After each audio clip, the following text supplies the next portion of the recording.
Hi, welcome to the Underground Dhamma Podcast. My name is Juan, and I'm joined here with Joana. Hello, Joana. Hi. Hi there. Well, welcome to episode 3 of the Underground Dhamma Podcast, to be exact. Our first 2 episodes were great. We went over the process of perception and how the practice helps us in everyday life in the first episode. And in the second episode was a lengthy one where we went over the Samanyapala Sutta of the Digha Nikaya. How do you think the first 2 episodes went, Joanna? Well, I think they went I was pretty happy with them, because I feel like, we were able to discuss topics that, are pretty fascinating, and I think, Yeah. I think they went well. Yeah, they're not normally covered. It's not very often that we hear too much about suttas, here in the West at least. But yeah, so on our third episode, I brought this idea that we should go over the Supernormal Eightfold Way. I know we've had one conversation in the past, Joanna, where we discussed this, and it was like 4 hours long. And Oh my gosh, can I tell the story? yeah, go for it. Okay, so one day, I went to a discussion. I went to kind of like an online class where I was listening to someone talk about this Eightfold Path. Yes. And I kind of was left with a lot of questions in mind. So then I decided to message you and ask you what you thought about how you would explain the Eightfold Path. And then you laughed and you said, I would have to talk to you. We would have to talk, and this would take me quite some time. Yeah. And then I was like, oh, I guess maybe he means it's gonna take a few minutes. So then so then you called me, and then I was ready with my notepad and my pen, and I was like, okay, I'm gonna write this down. So I start writing down the ideas that you were explaining, because I knew it was not simple. I know it's a very, very complex idea. It's a very complex I don't know. It's a complex trip. Yes. So I was writing down all the concepts, and the next thing I know, I look at my clock, my watch, and it's like at 2 in the morning, 3 in the morning. Yeah. And then, oh my God, 4 hours have passed by, and it felt like 1 hour had passed by. Yeah, that was pretty shocking. Yes. It was, I remember in particular you wanted the Samma Ditthi to be explained. And the Samma Ditthi step of the Eightfold Path, or the Supernormal Eightfold Way. And I think I told you, like, well, in order to explain Samma Ditthi, I have to explain both the whole Supernormal Eightfold Way, and I have to explain the Four Noble Truths. Like, it's impossible to explain Samma Ditthi without these two things. And Okay, but Juan, before you start, Mhm. I just wanted to make a simple introduction. Can you explain in simple words give us a general idea of what exactly is the Eightfold Path, and why is it so important? Why is it a big deal? Okay, that's a great question. So, the Eightfold Path, we hear that a lot, especially if you're new to Buddhism. You're going to hear the Noble Eightfold Path. That's the words that are used a lot here in the West. That is basically the recipe to freedom from suffering. So if you want freedom from suffering, from all suffering, if you want to be free of all unhappiness, you have to traverse this Eightfold Noble Path, which noble is for a word called Ariya in the Pali. But the Buddha used this word to denote something extraordinary, something out of the ordinary, something beyond the normal. So Arya, instead of just noble, really means supernormal, going beyond the normal. Because the normal person, they experience all the emotions, hate, sadness, lust, fear, all these emotions, and in turn, they experience suffering. That is the normal experience. Well, the Buddha said that, yes, there is suffering, and that is the normal experience, but there's also freedom from suffering, and there is a way that leads to freedom from suffering. And that's what this supernormal eightfold way is. It is the escape plan. It is. Wait, Juan, I just want to say real quick. Yes. The way to like you said earlier, the way to the Super Eightfold Path is a recipe or kind of like a map of how to reach a certain state of mind. Yes. And like we mentioned before earlier in the last episodes, your reality is a reflection of your state of mind. Yes.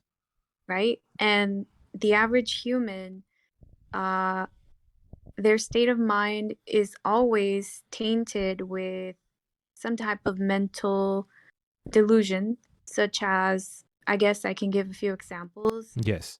Such as depression, anxiety. Yes. Or other mental illnesses, correct? Yes. Okay, so the Buddha created this description of this map, which is the Eightfold Path. Yes. And he gave a discourse about this map to explain how it is that you can reach a state of mind in which you are free from any mental illness. Yes. From all mental illnesses and from all mental disturbances. That's right. And as I was going through my notes, I was also noticing that a certain type of mental disturbance is also emotions and clinging, attachment, right? Yes, which we can we can just call it personalizing, which is something we all do. Okay. So yes, basically this is why it's so important, because it's a map of how you can reach a state of mind where you do not have any mental illnesses, where you have reached a point where you are free of all the hindrances. Yes, all the afflictions. Yes. Yes. So yeah, I just wanted to say that, but absolutely. Yeah. No, good. I'll let you continue. Very good, very good. I'm glad you mentioned that. Yes, it's a recipe for perfect mental health, which most people will think that is impossible, right? That kind of sounds impossible. Yes, people. I was like, what? Such a thing exists? Yes. Is this really possible? And I was like, well, let me listen. Let me hear what they have to say. I gotta hear this.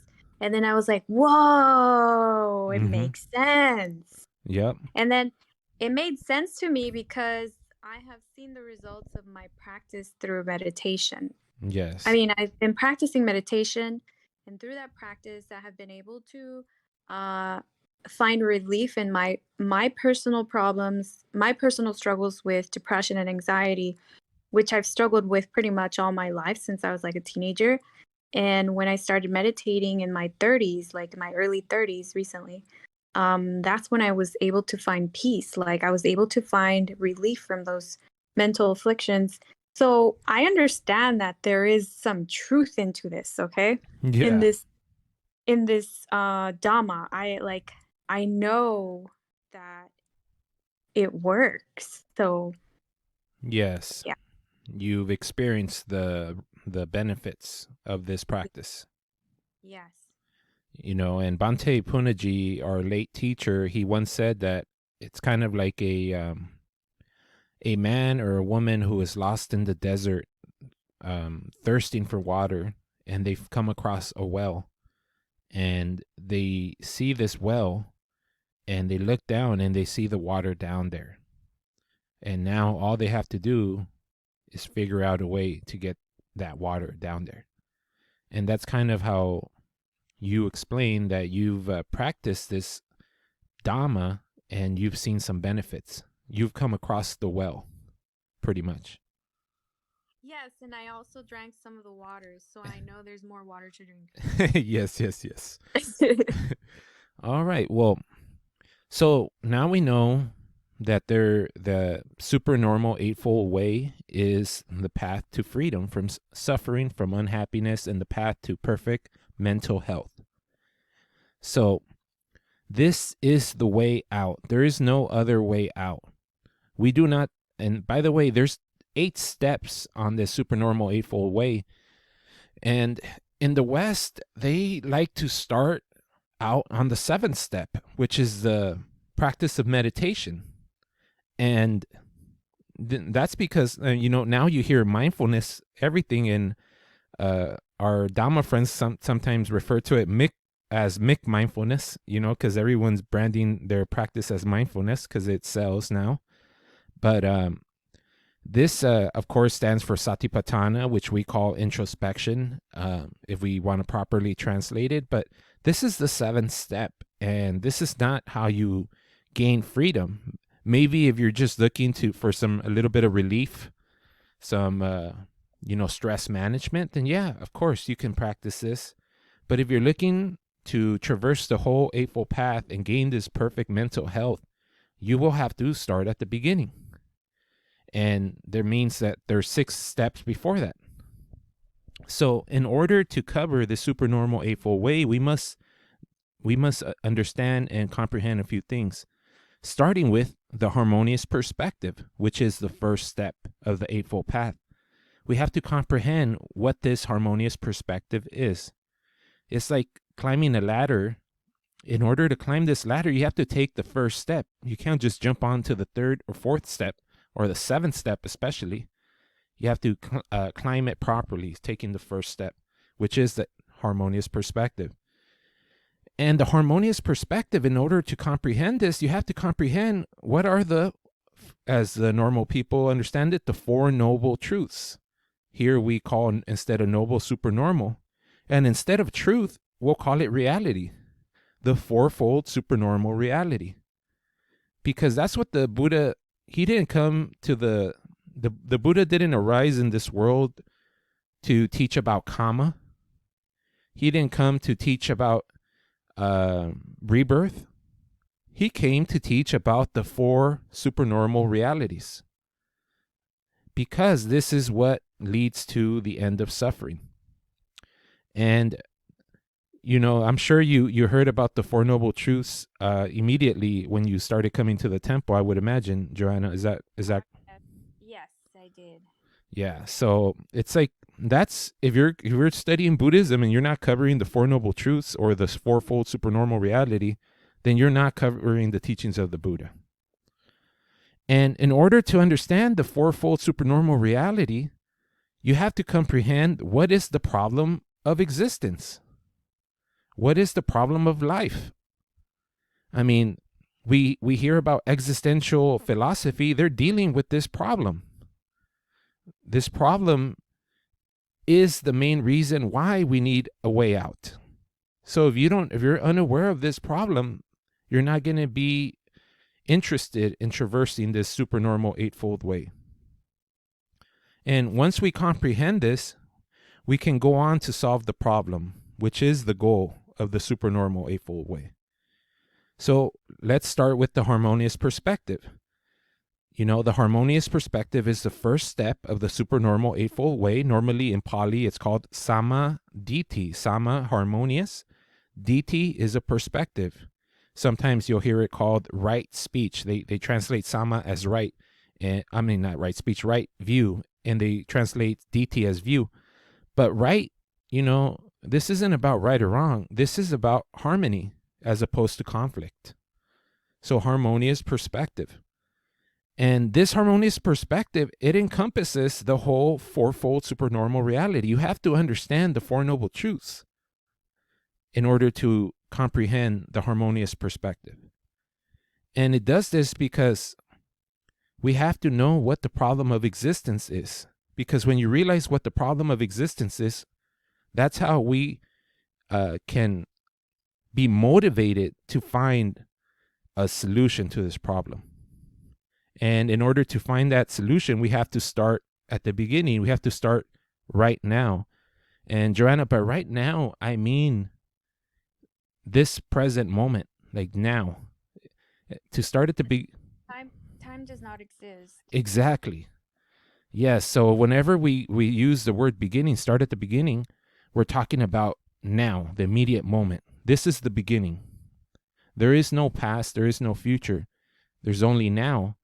And even now, it's just a word to describe experience. It's only experience. So Buddhism is unlike other religions because unlike other religions, Buddhism agrees with the theory of evolution. That means that life began when a special molecule came into being that could absorb atoms from its surrounding to produce molecules of its own kind. So we said the beginning is now, but the beginning is also when this special molecule started absorbing atoms from its surrounding to create molecules of its own kind. And this means that every molecule that was formed in this way had to break down because everything that is integrated due to the presence of the necessary conditions is also subject to disintegration when the necessary conditions are absent. So that's the basis of reality. It's based on the presence of the necessary conditions. I'm sure in the last 2 years, you've heard that phrase dozens, if not hundreds of times at the temple. Yes, I have actually. So that's what all science is based on this, that everything is determined based on the presence of the necessary conditions. If not, then you think you can get a flame out of anything. You think either that or you think everything is random. But if you believe that you want a flame and you got to set up the necessary conditions for that flame to arise, then you will. You'll get a lighter, and that lighter sets up the conditions needed for that flame to arise. So that's how life began, because a molecule started absorbing atoms from its surroundings. And so this means that atoms combine to create molecules, and these molecules combine to create cells. And these cells combine to create tissue, cell tissue. And this cell tissue combined to create organs. And these organs combine to create systems, like the respiratory system or the circulatory system, the digestive system, many systems. Nervous system, exactly. So these organs combine to create these systems, and then the systems combine to create what we call organisms. So starting from the beginning, from atoms to molecules, from molecules to cells, from cells to tissue, from tissue to organs, from organs to systems, and from systems to organisms, every part of this recipe was an activity. There was never an entity anywhere in this process. They were all activities that caused other activities that caused other activities. So most of the time, people, if they talk about the beginning, they're talking about time. And the only reason they talk about time is because they think the basis of reality is the self, meaning existence. But the basis of reality is experience, and experience is based on processes. And these atoms, molecules, cells, tissue, organs, systems, and organisms are all activities. And so once the organism arrived, there was a process of evolution. And it got to the point where the human arose. And the human, it has, like you said, a nervous system made up of five senses. So when we're born, we have these five senses. the sense of sight, the sense of hearing, the sense of smell, the sense of taste, the sense of touch. These are the 5 senses that we're born with. And these produce something called sensations, because there's receptor cells at each of the senses that are stimulated by the environment.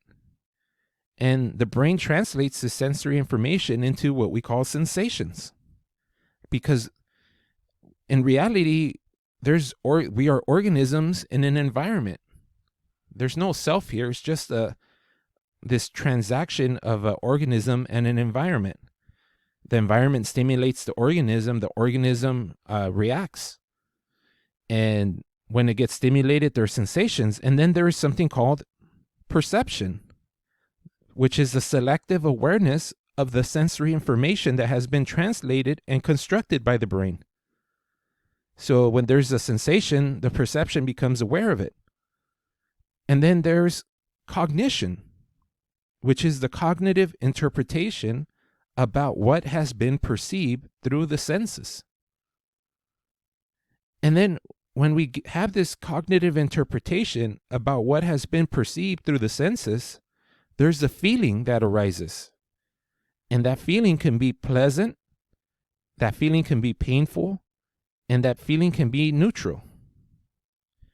And based on the type of feeling, there is an emotion that arises. There will be lust for the pleasant feeling, hate of the painful feeling, and this awareness of there is an existence of a neutral feeling. These 3 things are the main emotional reactions to feeling. And the Buddha called this lobha for lust, dosa for pain, or hatred of pain, I should say. And there's the moha, which is the delusion that we think there's an existence here. But there is no existence in reality because it's all activity. Activities can't be called an entity that exists. There's no static entity that can exist in a dynamic reality. So that's the most important thing. And if we read the sutras, Joanna, we'll see that the Buddha talks about the senses, the 5 senses, along with the 6th sense, which is the ability to think, all the time. He talks about this all the time. Yeah, I noticed that basically he's trying to help you understand how your mind works. Mm-hmm. And in order to explain that, he has to explain to you how the body works. Yes. Because the mind and the body are one. Yes. There is no separation. So that's very true. That's the main thing. In order to even start to comprehend the 4 noble truths or the 4-fold supernormal reality, we got to understand this fact of reality. That's why we start here. That's the beginning. That's what's happening right now. Right now, everyone listening, there's an organism that's being stimulated by the environment. Right now, if you hear this voice, it's because this microphone is catching vibrations emitted by my vocal cords and reproducing it and sending it a signal to the computer, which sends it out to the internet, sends the signal to the internet that is reproduced at whatever device you're listening to right now. And that device is reproducing this vibration in the air to help stimulate your eardrum. And then your eardrum is reproducing this voice. And your nervous system is interpreting what it's hearing as Juan and Joana talking. But there is no Juan and Joana talking in this process. All there was is activity, following activity, following activity, following activity, all the way to your nervous system. Does that make sense, Joanna? Yes. So that's the reality. We have to understand we are organisms in an environment. And there is no self here. It's all activities.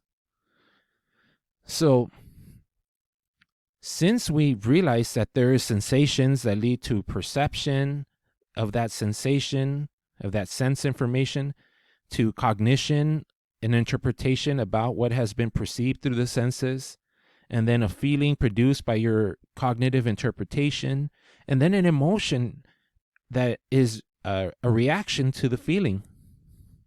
So let's get to what the problem of existence is. What is the problem of existence? What is the problem of life? Wait, Juan, Yes. I noticed that throughout my experience, while I listen to the teachings in the temple, and while I listen to anyone talk about the Dhamma or the stories or the suttas, Yes. the way that they describe it is pretty much the way you just described it right now when you said, there is no Joana, there is no Juan. There's just sound waves that you are interpreting through your eardrums.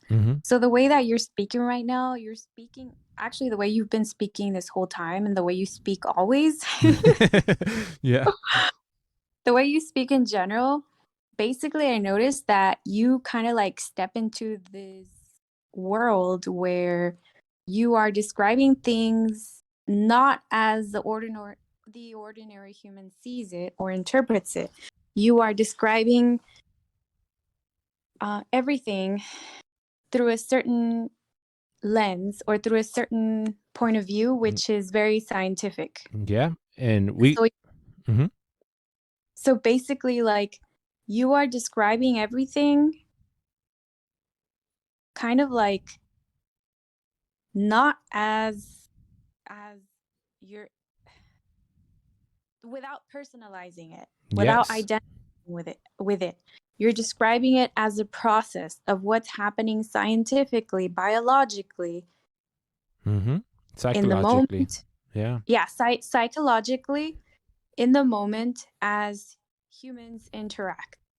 That's why, if anyone's wondering what is he talking about, basically that's the way you are speaking, and I understand it because if you like take a biology book and you read it, you'll see that they speak in a certain way. Yes. It's a certain, it's the language of science. Okay, so that's what it is. Juan is speaking in the language of science. Yes. Thank you, Joanna. And this point of view that you're discussing, this is the harmonious perspective. And not to say that science is the harmonious perspective, although we're definitely 100,000% using the language of science. It's just that it's that science, the language of science, is appropriate for how the Buddha described reality, which is the Dhamma, which is experience. The only difference between science, which is empirical, and the Dhamma, which is experiential, is that science, empiricism, they use the senses to come up with an inference about reality. And so basically they're using the objective understanding to comprehend reality. The difference, that's empiricism. What experientialism is that you're using both the objective and the subjective in order to comprehend reality. But yes, we are using the language of science to describe it, because that's what the wise people use now. The Buddha always said in his suttas that he does not conflict with the wise people of the land, which now the language of wisdom is science at the moment. Until maybe either we get more arahants walking around, then it might evolve even past science to an experiential understanding and comprehension, which is what a Buddha has or an arahant has. So thank you, Joanna, for bringing that up. And understanding this scientific perspective, this harmonious perspective, this experiential perspective, because this is the opposite of existential perspective. The existential perspective is, I was born, and there is no, the organism is me. I'm the one that sees.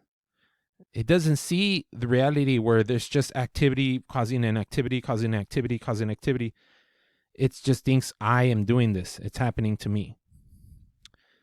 So now that we understand this harmonious perspective as far as what is happening right now, which is an organism being stimulated by an environment, causing this sequential, the sequence of activities, the stimulation of the senses, which cause a sensation, which cause a reaction as a perception, which is then followed by a cognitive interpretation, which then a feeling or comes up, and then the emotional reaction to that feeling. And then after that, there's usually an action that is followed by that.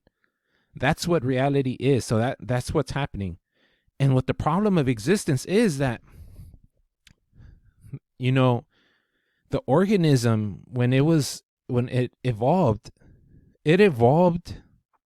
to survive, right, Joanna? That's what. Correct. So survival of the fittest. Yes, as Charles Darwin said, survival of the fittest. Or if he didn't say it, then his people who read his stuff said it. So what does survival of the fittest means? It means if we can look at your own desires. What is the normal experience of a human being? So there's three main things. We talked about lobha, dosa, and moha.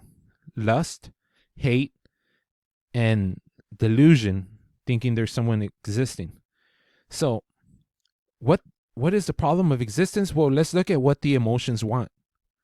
The emotions want permanent pleasure, which is the lust, the moha, the lobha. Emotions also want to be free of pain, which is the dosa, the hatred of pain.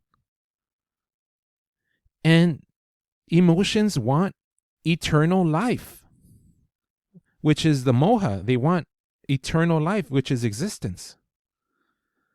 So, Joanna, religion didn't come from God or angels. Religion grew out of the human being.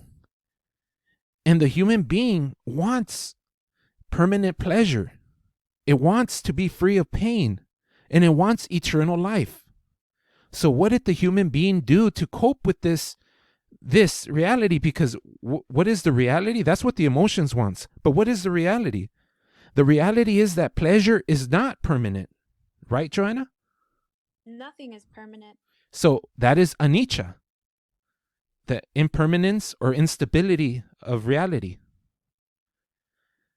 And then we also find that reality brings that we cannot be free of pain always. We cannot always be free of pain, which is the dukkha. That means we experience dukkha from time to time. Suffering. And then we find reality brings the harsh reality that there is no eternal life, which is the impersonality, anatta. There's no permanent life. There's no eternal life. So that means that's because there's no one here. There's no one that we can say will exist or will exist or is existing. It's all impersonal, an impersonal process that is happening. So we wanted permanent pleasure, but we find that pleasure is not permanent. We wanted to be free of pain, but we cannot always be free of pain. And we want eternal life, but we find that there is no eternal life. And reality is really impersonal. There's no everlasting existence. When you say that we do not exist,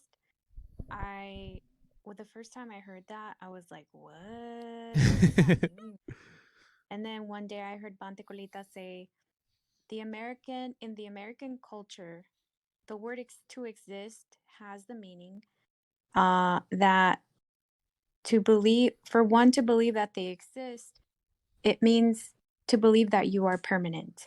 Exactly. So basically, when you are saying that we do not exist, you're not saying we do not. What you're basically trying to say is that we are not permanent. That's right. And that's why you're emphasizing the idea that nothing in this world is permanent.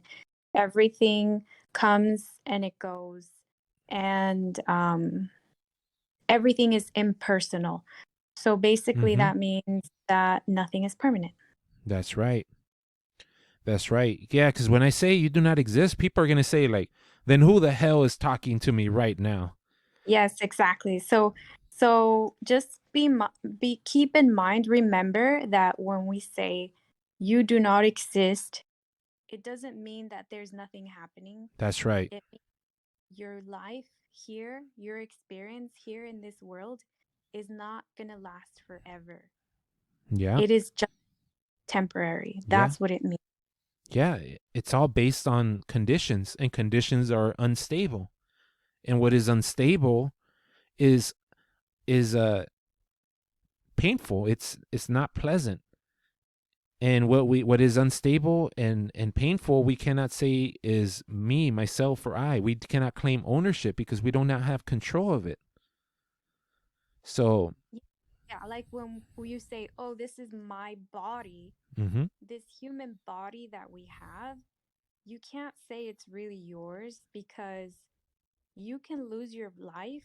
You can die any day. You don't know when you're gonna die. And when you do die, you're not really going to have a choice. It's just part of nature taking its course. Yep. You don't have control over when nature will take your life and take your body back to the ground where it will decompose and turn into soil again and dirt and dust. We have no control over that. So therefore, we do not own our body. This body is not ours because we do not have the say of how long it's going to be here for, or when it's going to go back into the earth. Exactly. I like the way you describe it. I've been listening to a lot of heavy metal recently, Joanna, and a lot of the lyrics are very hardcore like that. Just how you describe life, it sounds hardcore for the normal person, but it's reality. And I think by hardcore you mean like the ugly truth, right? Yeah. The truth that people normally want to hear. Yes, exactly. And I think it's beautiful. And maybe that's why I've been recently enjoying heavy metal. And shout out to Diana, our friend, our Kalyana Mita, for showing me some good bands. But so we brought up this problem of existence that you very succinctly reset. And I wanted to point out something, Joanna. So I said that religion didn't come from a god. It didn't come from an angel. It was born out of the human being. So remember that the human being wants permanent pleasure. It wants to be free of pain, and it wants eternal life. Does that sound like anything?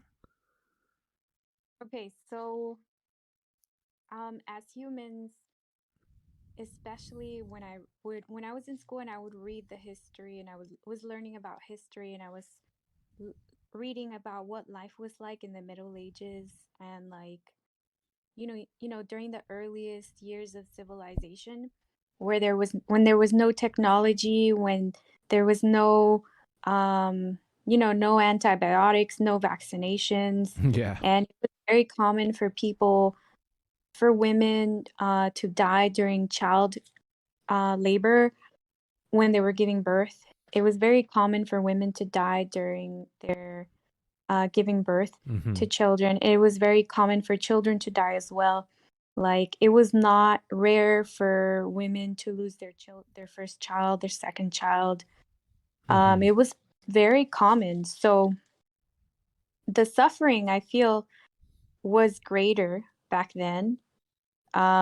We had less control over our life the quality of life. And I feel like people, basically, from what I've come to understand, is that humans, out of their own necessity, in order to make life more bearable, they intuitively created this idea of a greater being, which is God. Yes. And by giving certain responsibilities or certain power to this God, people would also, it made life more bearable to them, because instead of carrying all the doubt and all the all the Stress. burdens, the Yeah. emotional burdens of being human, they would give it to this God or this entity to make life more bearable. And I think that's where you're going at, right? Yep. Exactly. And that's exactly right. So, as a baby, baby has no control. Their parents are basically their God, and even the Buddha said so. Like their parents is like that's like Brahma. But when the baby gets older and it becomes an adult, it realizes that their parents are just as helpless as they are. So now they can't look to their parents to give them safety and security. So they create the idea of a cosmic parent. And not only that, Joanna, they create the idea of something called heaven. And what is heaven characterized as? Permanent pleasure and eternal life. And so they look around and they say, all I see is that pleasure is impermanent, that I cannot be free of pain, and that there is no eternal life. Well, when I die, I will go to a place where there is permanent life, permanent pleasure, and I'll be free of pain. It's just a coping mechanism for them dealing with the realities of life. So that's how religion comes out of the human condition. And Buddhism is no different as far as it being a religion coming out because of the problem of existence. Except the Buddha doesn't look towards a cosmic father. He doesn't look towards a place called heaven, because nirvana is not a place. It's not a location in time and space. Nirvana, like you said in the beginning, Joanna, is a state of mind, a state of perfect mental health. So this whole path, the Four Noble Truths, which is the Fourfold Supernormal Reality and the Supernormal Eightfold Way, is how to deal with this problem that the human being is faced with. I think it's the Four Noble Truths is the foundation where you would start the path of the Eightfold Path, correct? Yes. So that's the first noble truth, the first supernormal reality, that we have a problem here. Houston, we have a problem. That the problem is the problem of existence. We want permanent pleasure, we want to be free of pain, and we want eternal life. Well, we do not find permanent pleasure. We cannot always be free of pain, and we do not find eternal life. That's the first supernormal reality. And the Buddha says it in a way in the Dhammacakkappavattana Sutta, which is the first discourse he gives after he awakens. He gave it to his 5 ascetic friends, and one of them woke up immediately when hearing it. His name was Anya Kondanya who knows. And that's there's a way he describes it. He says something to the effect as birth is suffering, sickness is suffering, aging is suffering, death is suffering, not getting what you want is suffering, getting what you don't want is suffering, departing or being separated from what you want is suffering. And in short, the 5 constituents of perception that are personalized is suffering. But in reality, we can make it simple and just say we want permanent pleasure, we want to be free of pain, and we want eternal life. But reality says that is not possible. And so our emotions come in conflict with reality. That's what causes the suffering. This conflict with reality is what causes the suffering. So that's the first noble truth. So basically, when you don't want to accept reality, you suffer. That's right. Like like you mentioned before we started our show, you cut yourself, but you didn't conflict with the reality, so you didn't suffer as much, right? Oh yeah. Yesterday I was making a salad and I was using this brand new knife and I didn't realize how sharp it was, so I accidentally I kind of put my guard down and I cut my finger. I cut it really bad. It was like a piece of flesh was just hanging off my finger and I was like, did I just cut my finger? And then I was like, yep. So then I put it in the sink and I was washing it off in the sink and then instead of like freaking out the way I normally would, where I would like have all these horrible thoughts of like, oh my God, I'm gonna lose my finger. Oh my God, emergency room. Oh my God, Mm-hmm. which is the way I would normally react because I've cut my fingers before Mm-hmm. many times. So, not as bad as this time actually, but so instead of reacting that way, I just looked at it and I was like, just go into it and go into the feeling. Okay, it hurts. Okay, it's stinging now. Okay, and I'm like, okay, it's starting to wear off now. It's throbbing now. And okay, now it doesn't feel so bad. Mm. Now it's not, it keeps bleeding. It's still bleeding. I think I need to do something else. And I was like, maybe I should wrap it in some tissue. So I wrapped it in tissue. And then I was just like holding it and pressing it, putting a little bit of compression on it. And then it stopped bleeding. And then the tissue connected back to where it was before. And Mm. then the natural process of healing was starting. So Yes. the plasma was there and it was starting to clot. And I was like, I think I'm going to be okay. Sadhu, sadhu, sadhu. That's perfect. That's perfect. That was your harmonious perspective in action. So sadhu. And so now that we see this problem of existence, which is the first supernormal reality, we go on to the second supernormal reality, which what is the cause of this conflict with reality? We went over it. It is this emotional reaction of lust, hate, and the urge for existence that comes in conflict with reality that causes the human being to suffer and feel insecure.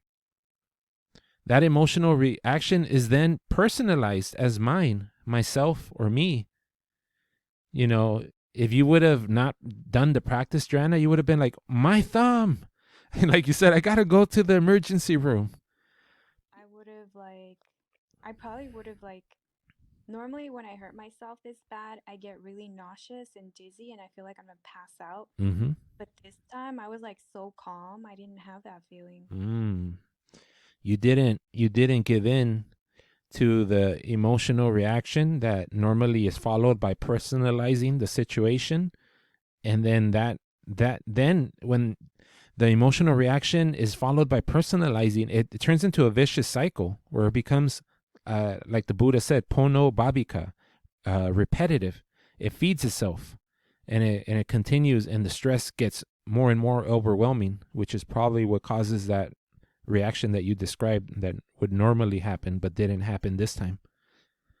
And this sequence leads us to take the belief that life is in existence and then think that we were born, that we will get old, get sick, and die. So when this sequence of the emotional reaction that is then followed by personalizing as me, myself, as mine, then we think that we exist, and then we have the problem of birth, aging, sickness, and death. And this emotional reaction and the personalization are the cause of the conflict with reality, is the second supernormal reality, the second noble truth. So now we realize there is a problem, which is the problem of existence. And then we realize what is the cause of this problem. It's the emotional reaction and the personalizing. So then we go to the third noble truth, the third supernormal reality. We ask, what is the solution to the problem of existence? Well, If the emotional reaction and the personalization of the emotional reaction is the problem, then the destruction and extinction and eradication of the emotional reaction is the way to freedom from all conflict and insecurity. So if we remove the problem, which is this emotional reaction, which, by the way, in Pali is tanha. Normally, tanha in the West is translated as desire or thirst. And by the way, the reason it can be called thirst is not because that you desire something. It's because thirst occurs because of the presence of the necessary conditions. When the body regulatory systems realize that there's too much sodium in the bloodstream, it makes the organism feel thirsty so that you can get water to dilute it and pee out most of the sodium. Or when the organism is exerting itself physically, it needs water, so it makes you feel thirsty. So the thirst happens mechanically. You're not choosing it. You're not choosing to desire. It happens according to the... Go ahead. It happens naturally. That's right. That's why some people or the Buddha chose the word tanha, which in Sanskrit is trishna, that was commonly referred to as thirst, because this emotional reaction too is also mechanical and due to the presence of the necessary conditions. Joanna, you don't choose to get angry or fearful. It happens. I don't choose to get angry or lustful. It happens. So, it's part of nature. Yes, exactly. It's part of our biology. That's right. Humans are designed biologically to feel this way during the when the present conditions are present, when the necessary conditions are present. Yes, correct. So absolutely. So the Buddha, like a modern cognitive psychologist, discovered that emotions are aroused by our cognitive interpretations.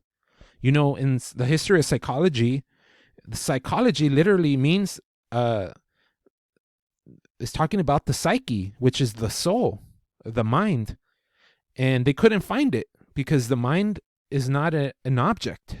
So psychology then turned to something that it can objectively observe and infer, which is the behavior. Then the psychology was all about behavior, the behaviorists, like Skinner and other behaviorists.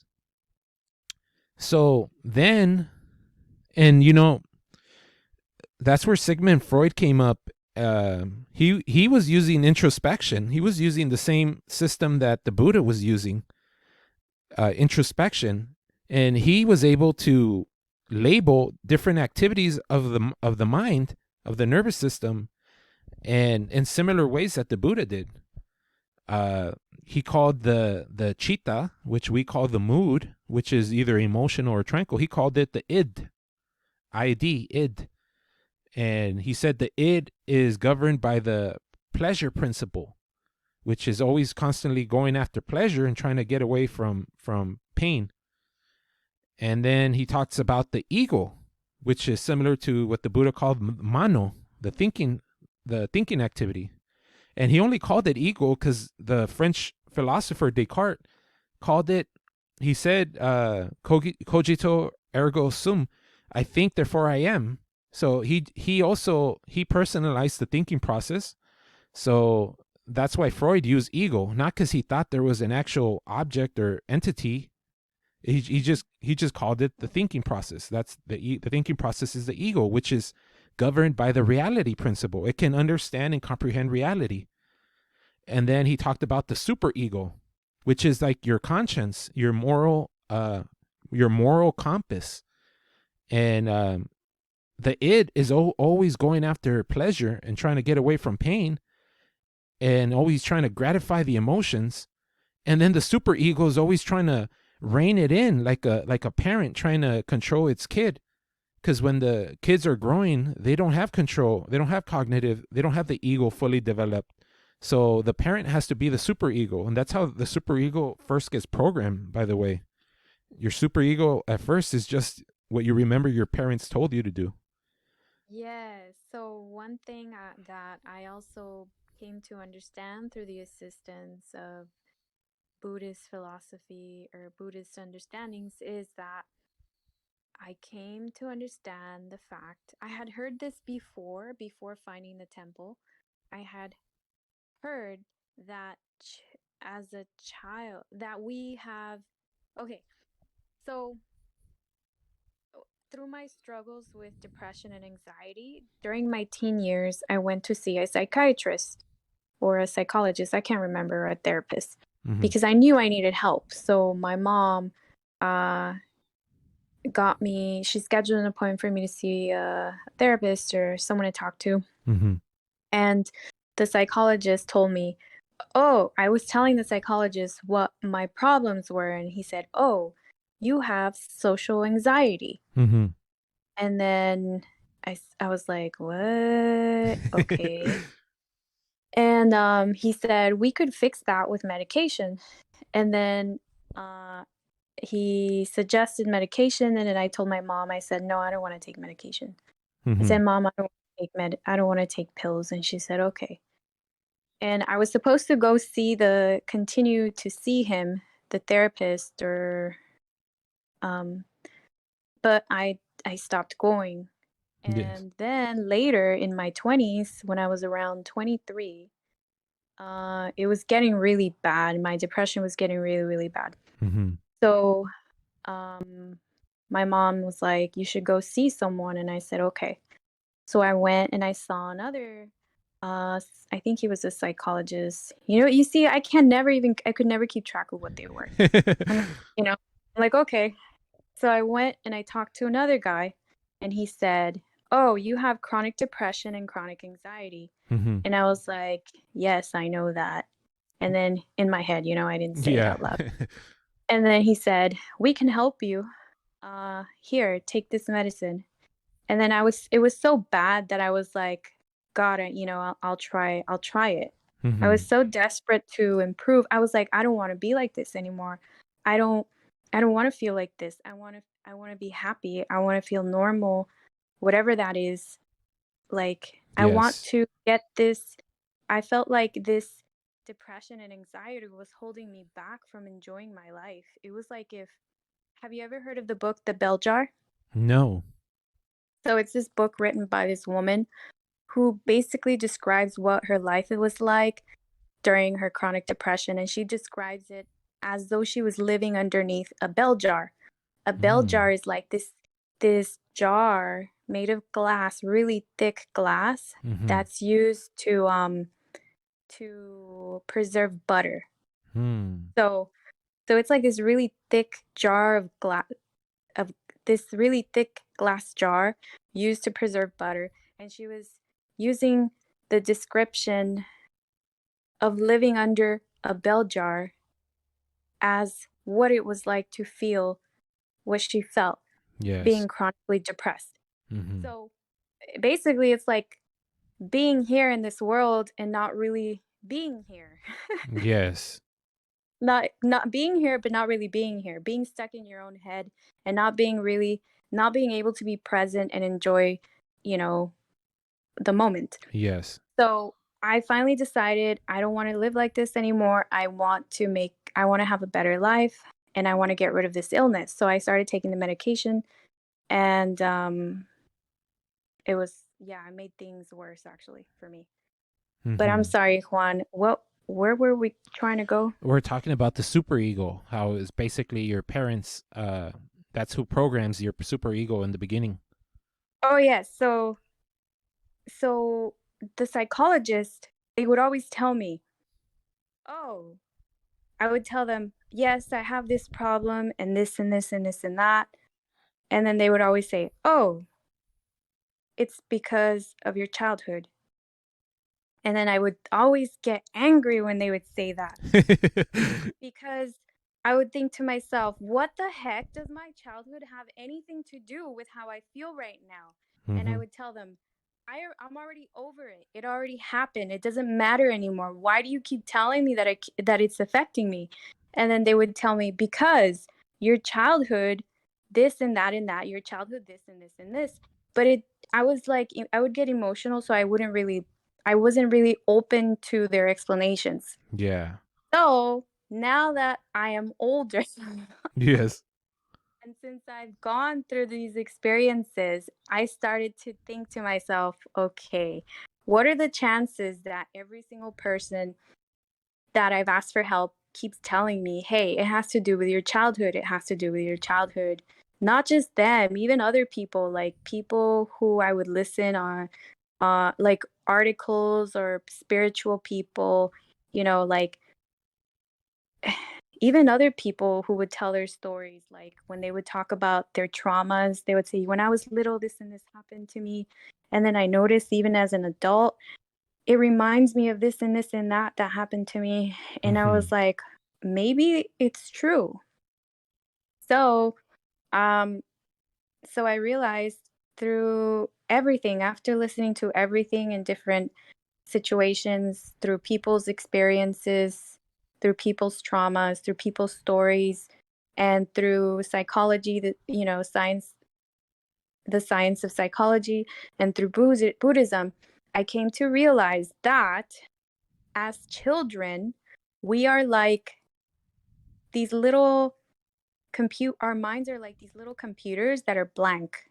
Yes. And we are learning to understand the world through our senses. Yeah. And in order for us to fully grow into adults that can become independent in this world where we can take care of ourselves, we have to understand how this social world works and this human social world works. So our parents teach us everything. They teach us how to speak. They teach us how to make expressions with our faces, which is how we communicate, by the way. I never really paid attention to this until, like, in my recent years. I realized that you can communicate with someone just with your expressions. You don't even have to say anything. Yep. Like, if you just try it as an experiment, like try to communicate with someone just with your expressions. Yep. And you will see that your expressions are actually, it's a language. So as children, our parents teach us everything. I even realized that my habits, like my relationship habits, the things that I do, the type of partners I choose them because I learned how to choose them from my mother. I also learned how a mother and a father are supposed to treat each other by the observations I made as a child with how it was my mother and my father treated each other, or like everything we know, we learn it from our parents, from our friends, our family members as children. Yep.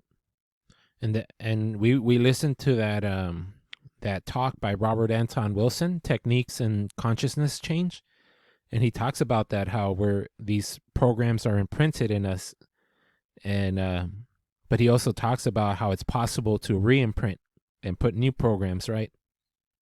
Yes. So this is the thing.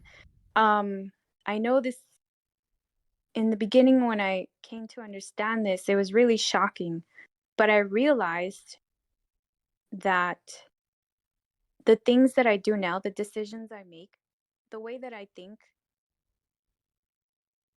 it's all influenced by things that I learned as a child and by experiences that I had as a child, as a teenager. Even now, even though these things have happened decades ago, I still make decisions based off of experiences that I've had as a little girl. Yeah. These programs are, especially because when we were growing up, we were children. Children have the chemical soup in their brain that allows them to soak up all experiences and wire their brain in a certain way. So because nature wants you to learn how to talk and learn whatever language you're around. So it makes this chemical soup in order so you soak in everything.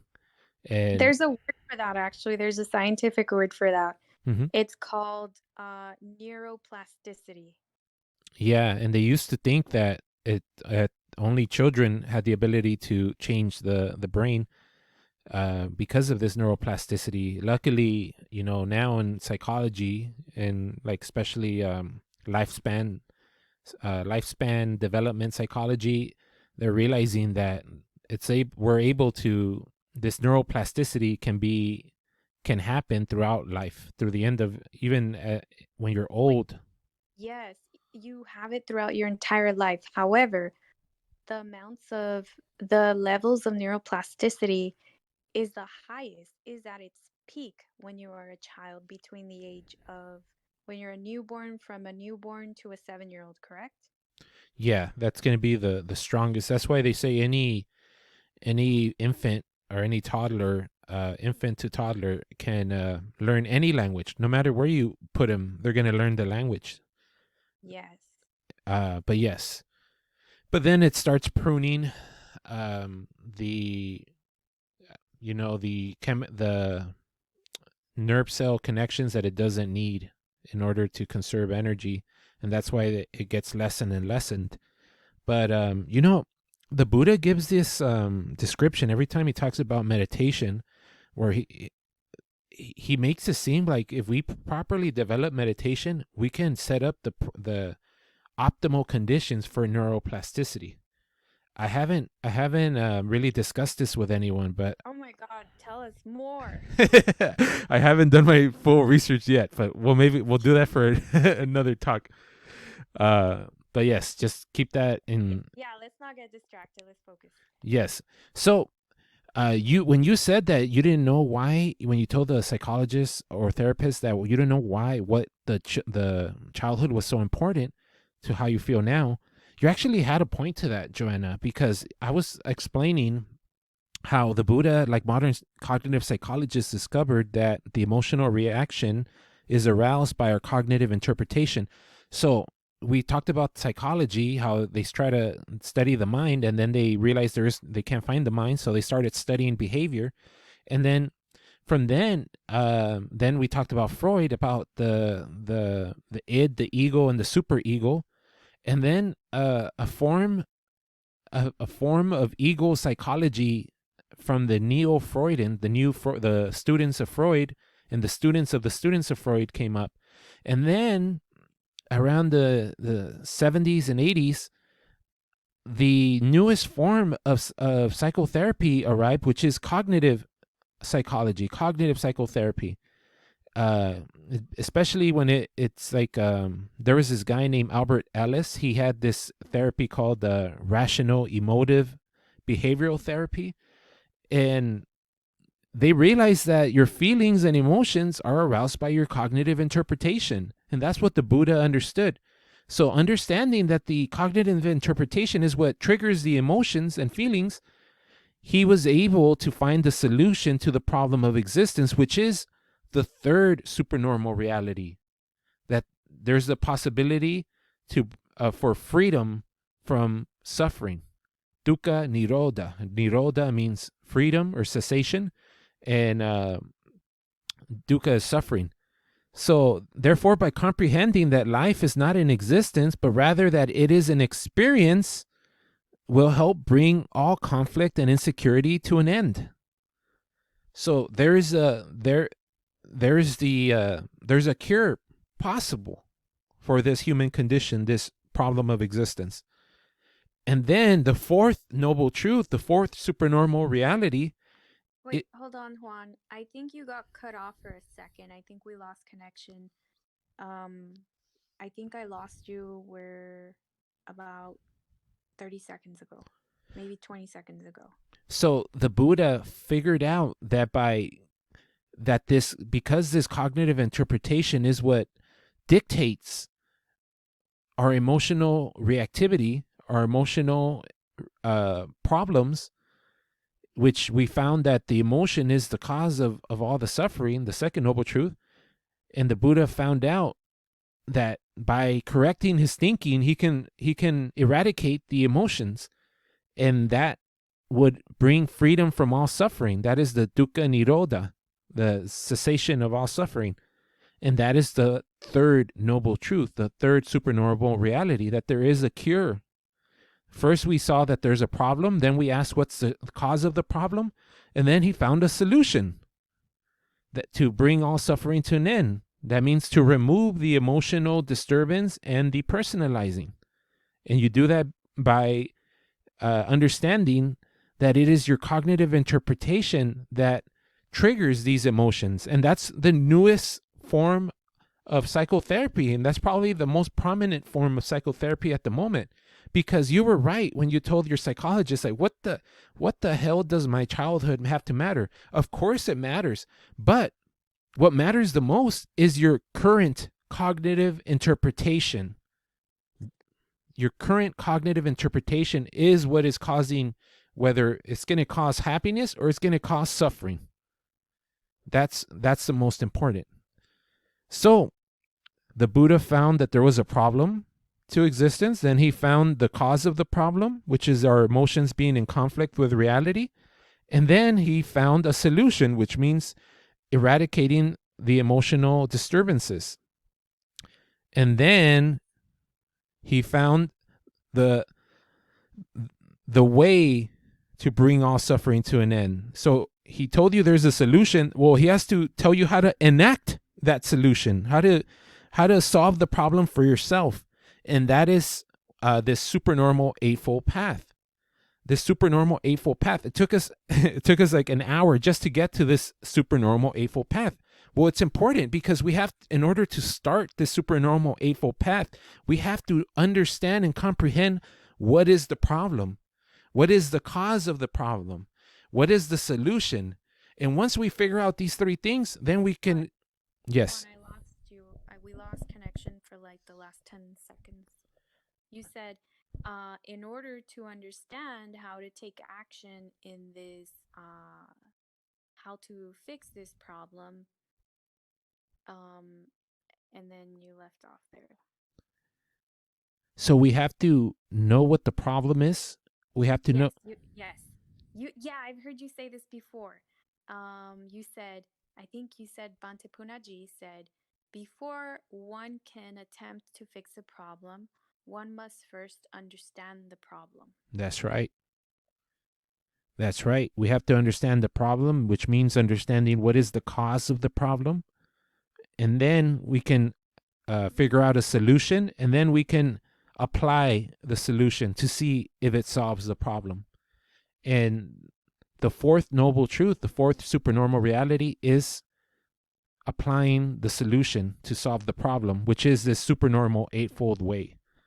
And there's 8 steps on the Supernormal Eightfold Way, because the Supernormal Eightfold Way is the way leading to freedom from emotions, which brings an end to all conflict and insecurity. And there is the first step, which is the Harmonious Perspective. We said we had to understand the Harmonious Perspective in order to traverse this Eightfold Path. And we took a whole hour just to describe the problem, the solution, and the way to the solution. This whole hour has been really to understand the Harmonious Perspective, which started with realizing we're organisms in an environment, and how the conflicts that our emotions come in with reality, and how the human normally tries to cope with this problem of existence, which is creating a God and a heaven where there's everlasting pleasure and everlasting life. But that's not a proper solution. That's, I think it was the Marxist leader, I'm having trouble remembering his name, but he said that religion is the opium of the masses. He said, was it Karl Marx? Yes, that's right. Religion is the opium of the masses. It's true. People do drugs to escape the problems of life, right? So that's what religion is doing, or normal religion, theistic religion. This, however, is a humanistic religion. We're finding a human solution through human intelligence and human effort to solve this problem of existence. So the harmonious perspective, we are comprehending that we are organisms in an environment. Wait, Juan, Yes. we keep getting disconnected. All right. So we're back, and yes. So because we mentioned that people escape reality, the problems of life with drugs, then yes, that's what people do when they create theistic religions, to create a God that is in charge, that is all good, all knowing, all powerful. And then they create a location called heaven where there's everlasting pleasure and everlasting life, because they want to escape the problems of life. Well, the Buddha's Dhamma, it's a humanistic religion. It's using human effort and human intelligence to figure out this problem. And he's not asking you to hide from the realities of life. He's actually telling you to look at the realities of life and understand the realities of life so you can comprehend reality. And only by comprehension, which is a conscious effort, will we arrive at this state of perfect mental health.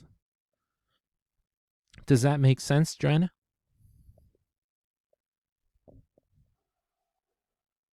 So does that make sense, Joanna?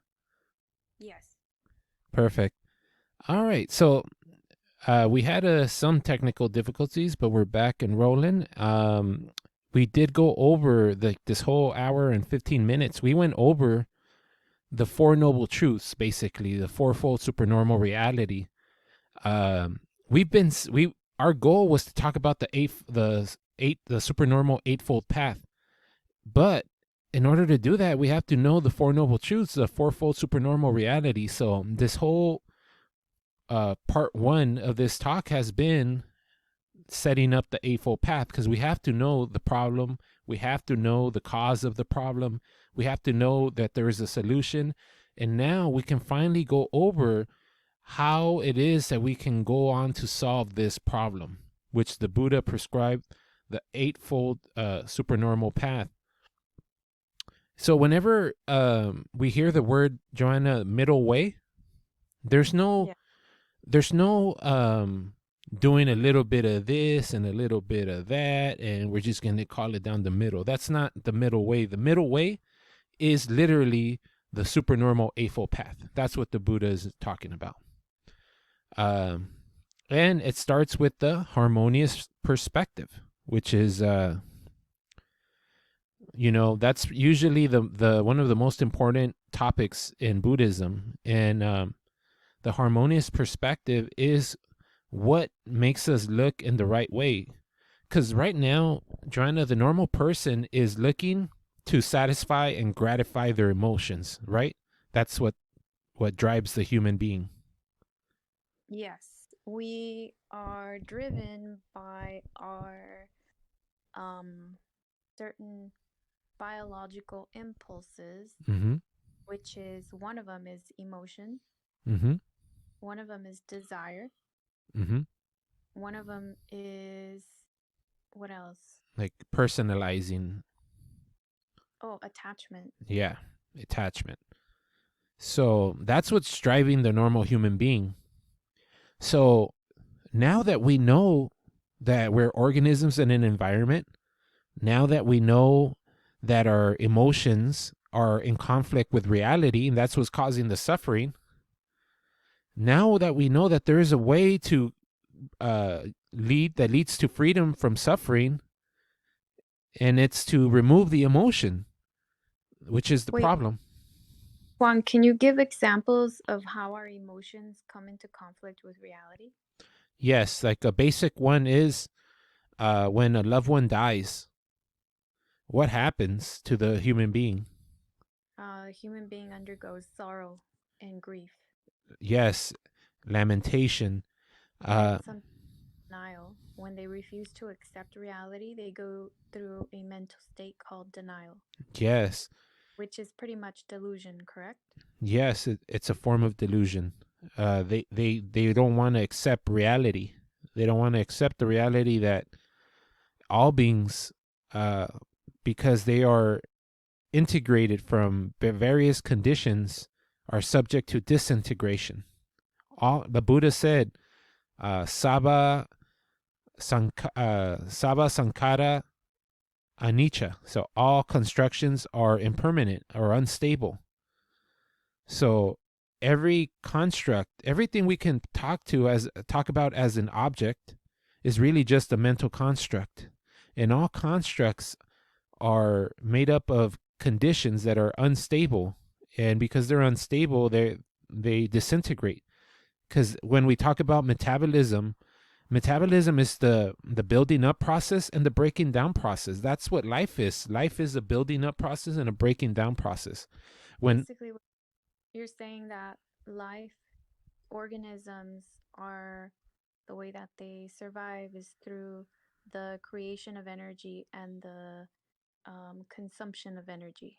Yeah, and then we expand energy to make new cells, but it's a ever it's a process that keeps going and going.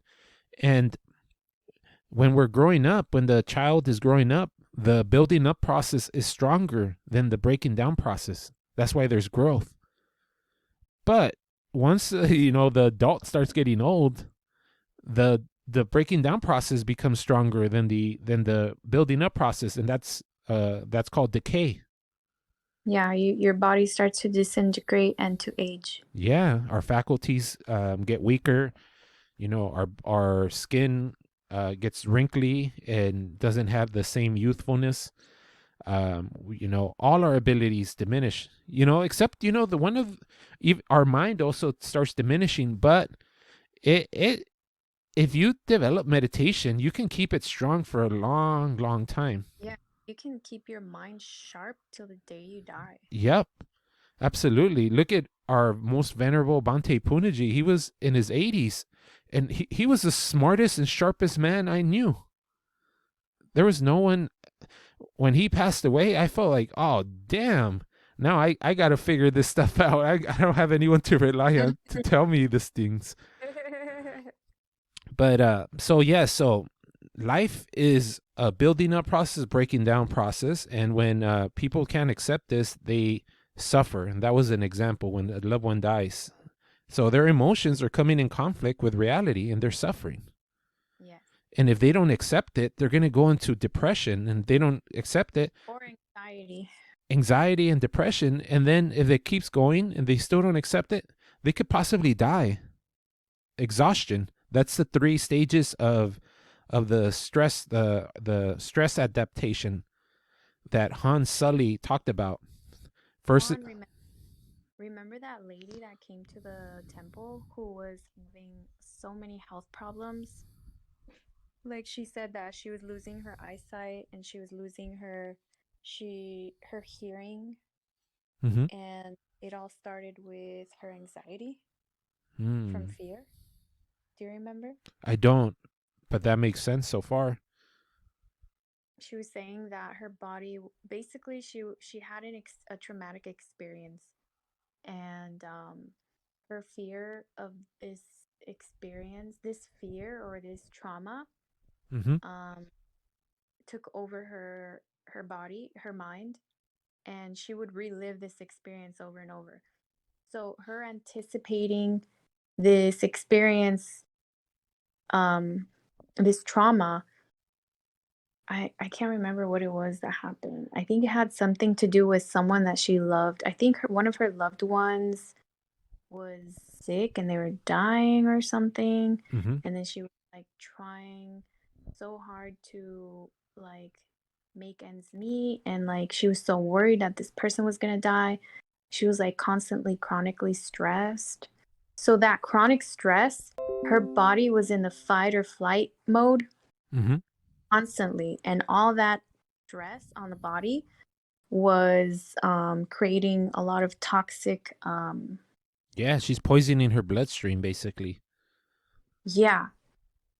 because too much stress too much stress on the body is like poison for the body. Yeah. So she was saying that she went to several doctors and none of them could figure out what was wrong with her. She was losing her eyesight, she was losing her hearing, and then she started meditating and she said she started feeling better. But then I didn't see her. I haven't seen her for a while, so I don't know what happened. Yes. And that stage where if you can't stop it, because the first stage is an alarm, and that's okay. It's telling you something's wrong, and that stress, that fight or flight instinct kicks in so that you can get to safety or figure out, get out of harm's way. That alarm is fine, but then it goes to the second stage, which is the resistance, where you can't accept the reality, and that's where you can get depressed and anxious. And then if that continues, it goes to the third stage, which is exhaustion. And that's where you can die. And so, that's why they say stress can be a real killer. It's true. If you can't cope with it, if you can't figure out a technique to deal with it, you can die. And yes. And Juan, again, when your mind refuses to accept reality, you're basically like, your body is like not at peace. Your mind is not at peace. And because your mind is not at peace, your body is not relaxed. Your body is tense. Yeah. It's fighting. And when that happens, when your mind is constantly in this mode of tension and denial, which is basically your mind is refusing to accept reality, and it is not relaxed. It is not at peace. That's right. So that causes the body to stay in a status of tension and stress. So there's tension in the body, and this tension is stressing out the body and it causing exhaustion. That's right. That's exactly right. It's just how you described it.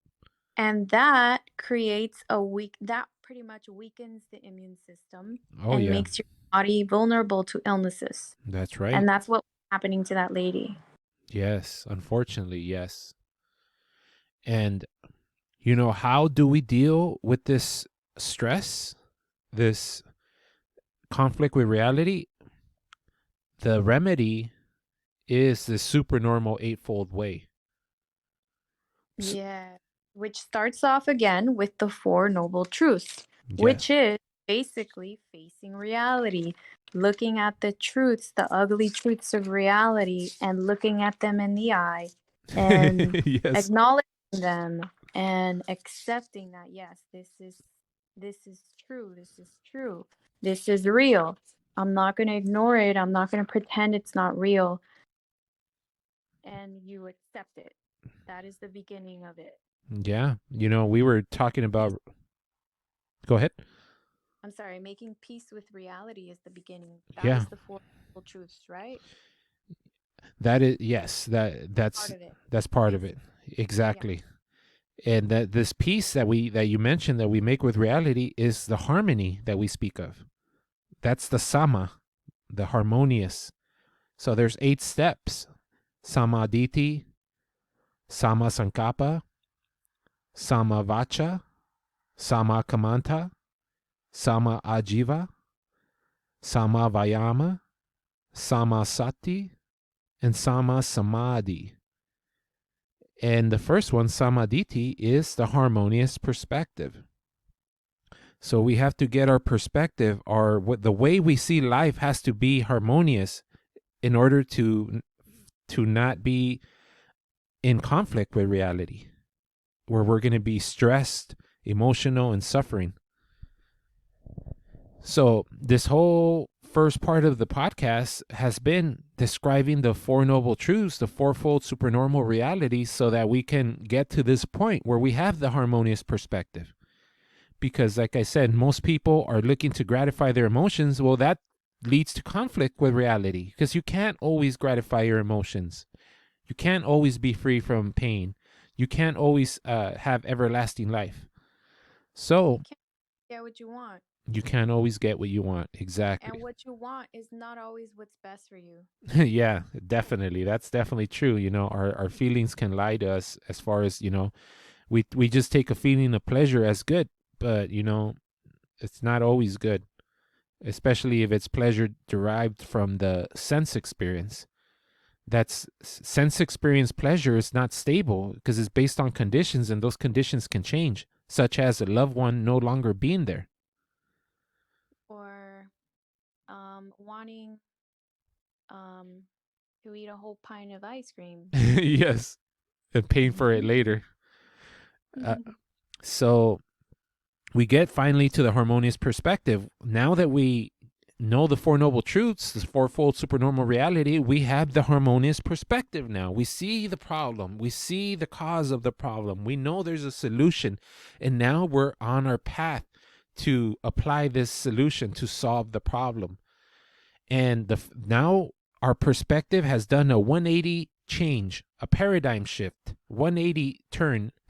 So that's why the Buddha in the Dhammacakkappavattana Sutta, where he first taught the Four Noble Truths and the Eightfold Supernormal Reality, the Supernormal Eightfold Path, that's, he called that Dhamma is experience, Chakka is a wheel, and Pavattana means like turning the wheel or a revolution. That's literally talking about a paradigm shift from... What is a paradigm shift, Juan? A paradigm shift means doing a complete 180 in how you see reality.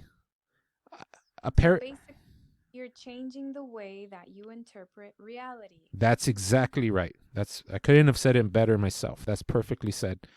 And we're changing our way we interpret reality from an existential view, an existential way of thinking, which is causing all these problems, to an experiential perspective, an experiential way of thinking it's free of existence.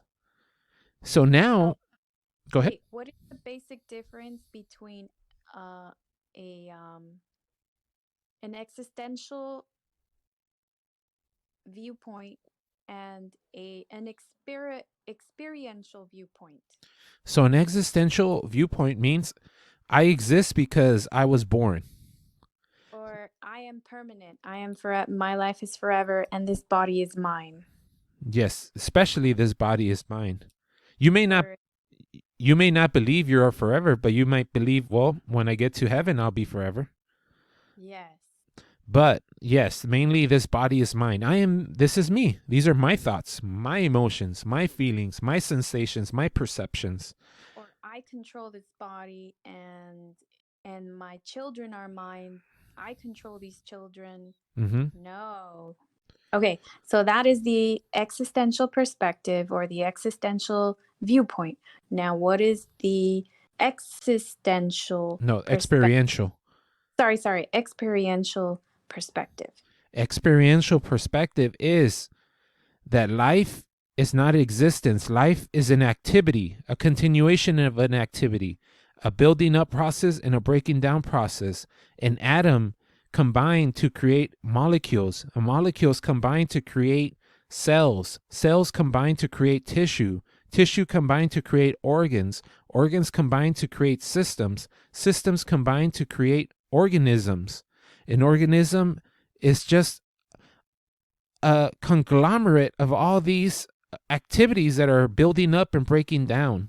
And that are not permanent and that do not belong to us. That's right. We do not have the power to say how long this body will last or...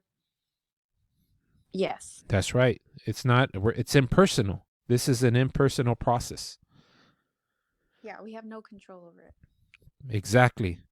So that's basically this paradigm shift that this harmonious perspective instills in us.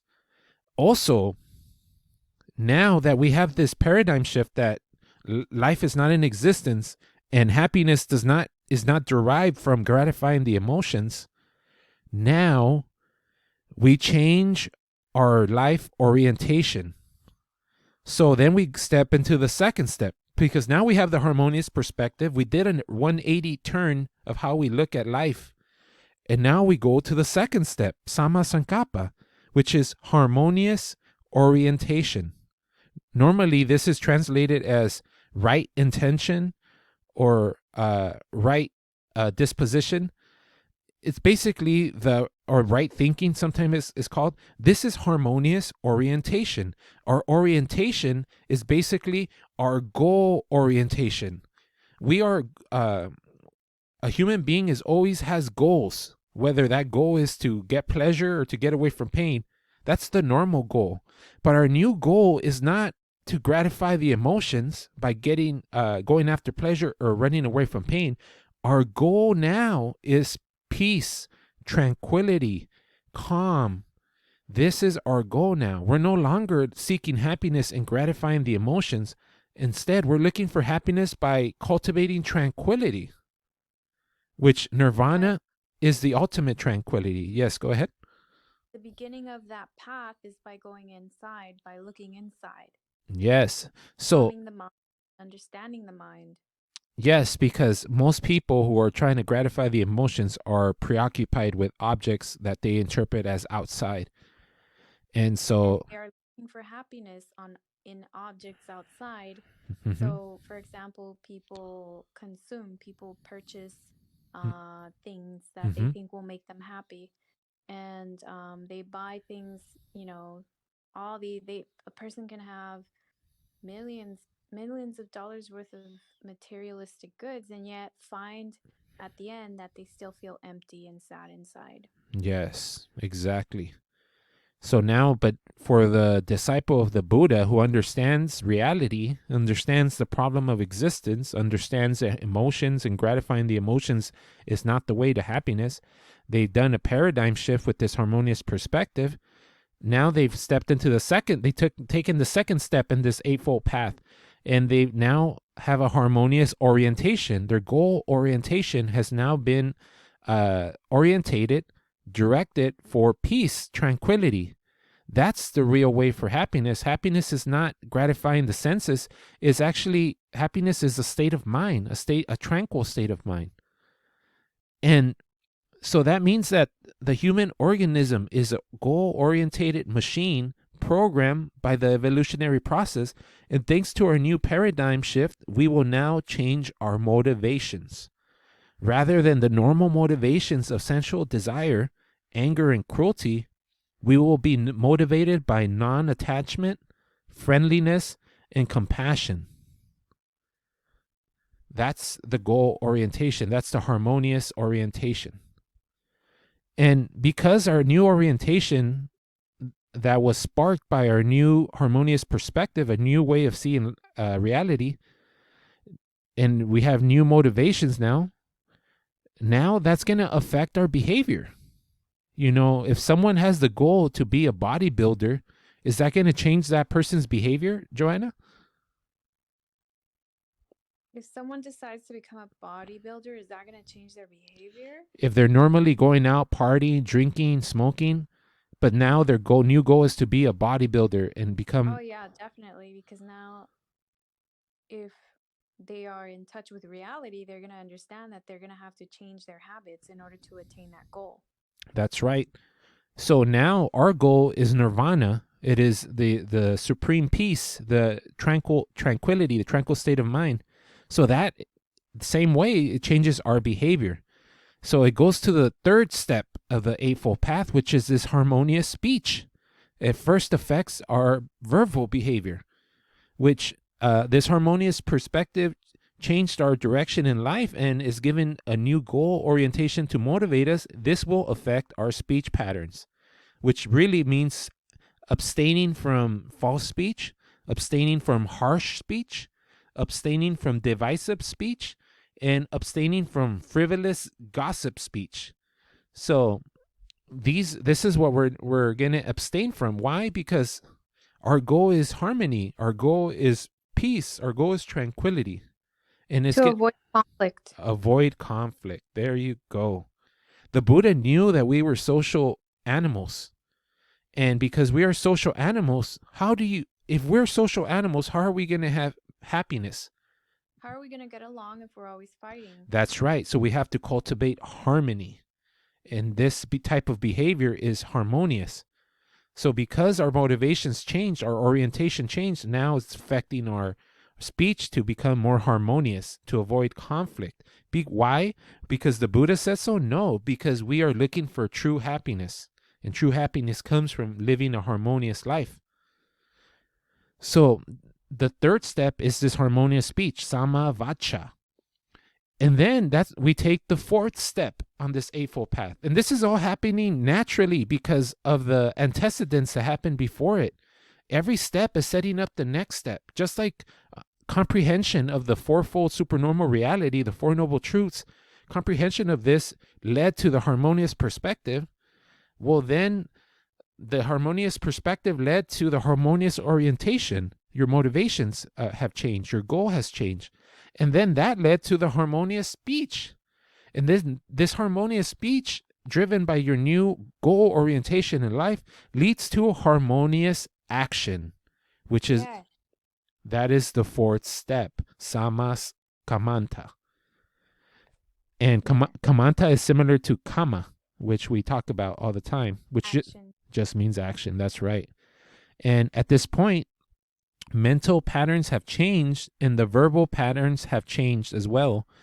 Now, wait, Juan. First off, because you understand the Four Noble Truths, now your mental thoughts, your thoughts have changed. That's right.